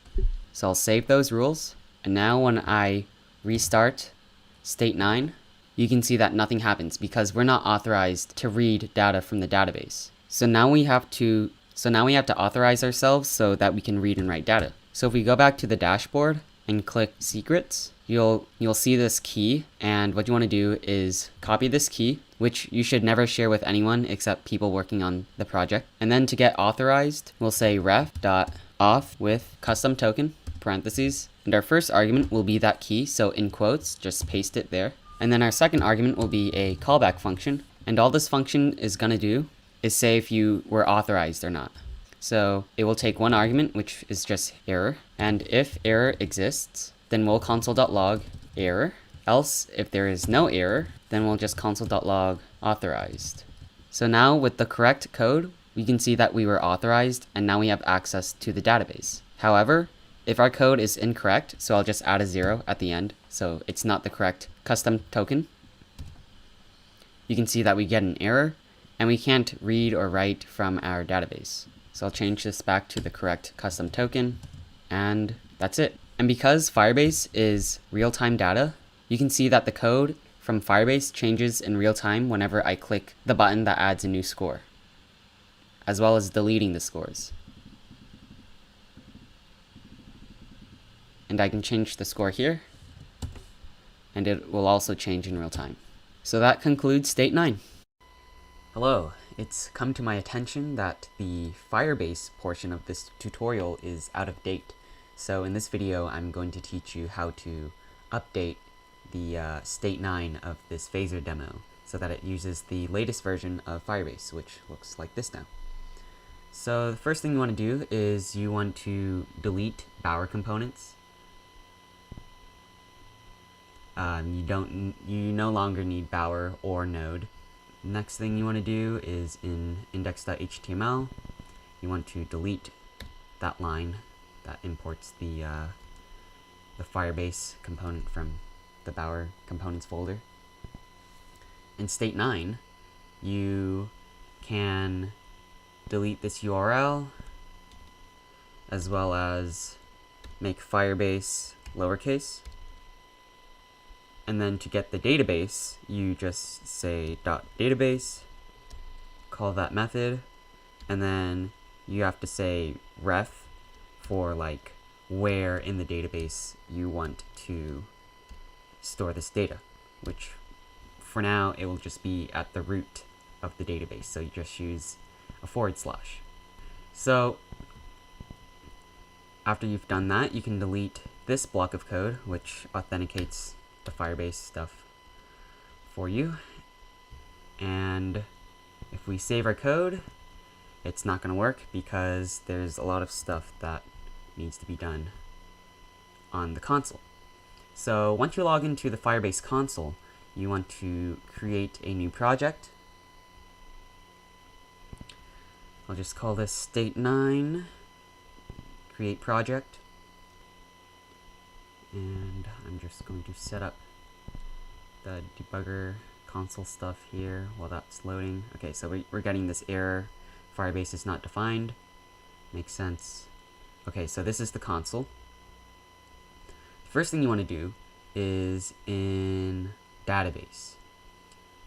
Once you click the database tab, go to rules, and these two lines right here basically just say if the client side code has not authorized their Firebase database, it means they can't read or write. So if authentication does not exist, then you cannot read or write.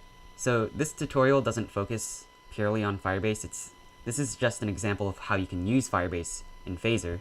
So I'm going to ignore this whole authentication part and just say true. And this is dangerous because this means that anyone who connects to your database can read and write, and that's not good. But again, this isn't really a tutorial on Firebase, and this is just for the sake of showing you how you can use Firebase in Phaser. So now that we have set these to true, you can publish them. Next, in overview, you can select what platform you want to use Firebase in. So we're using the web, so click that web button. Next, you want to copy this block of code and paste it right here. So if we save this and run our code, and it says it cannot read the HS property of null. And that's because in our database, there is no HS property. It is null. So we have to add a property in our database called HS. And one way to do that is to just do it in our console. So if we, in our console, we can type in ref, and we can see that it is connected to Firebase because it returns this object. So to create the HS property, just do ref.set, and that's a method that takes an object. And in this object, we'll have the HS property, and it's a high scores.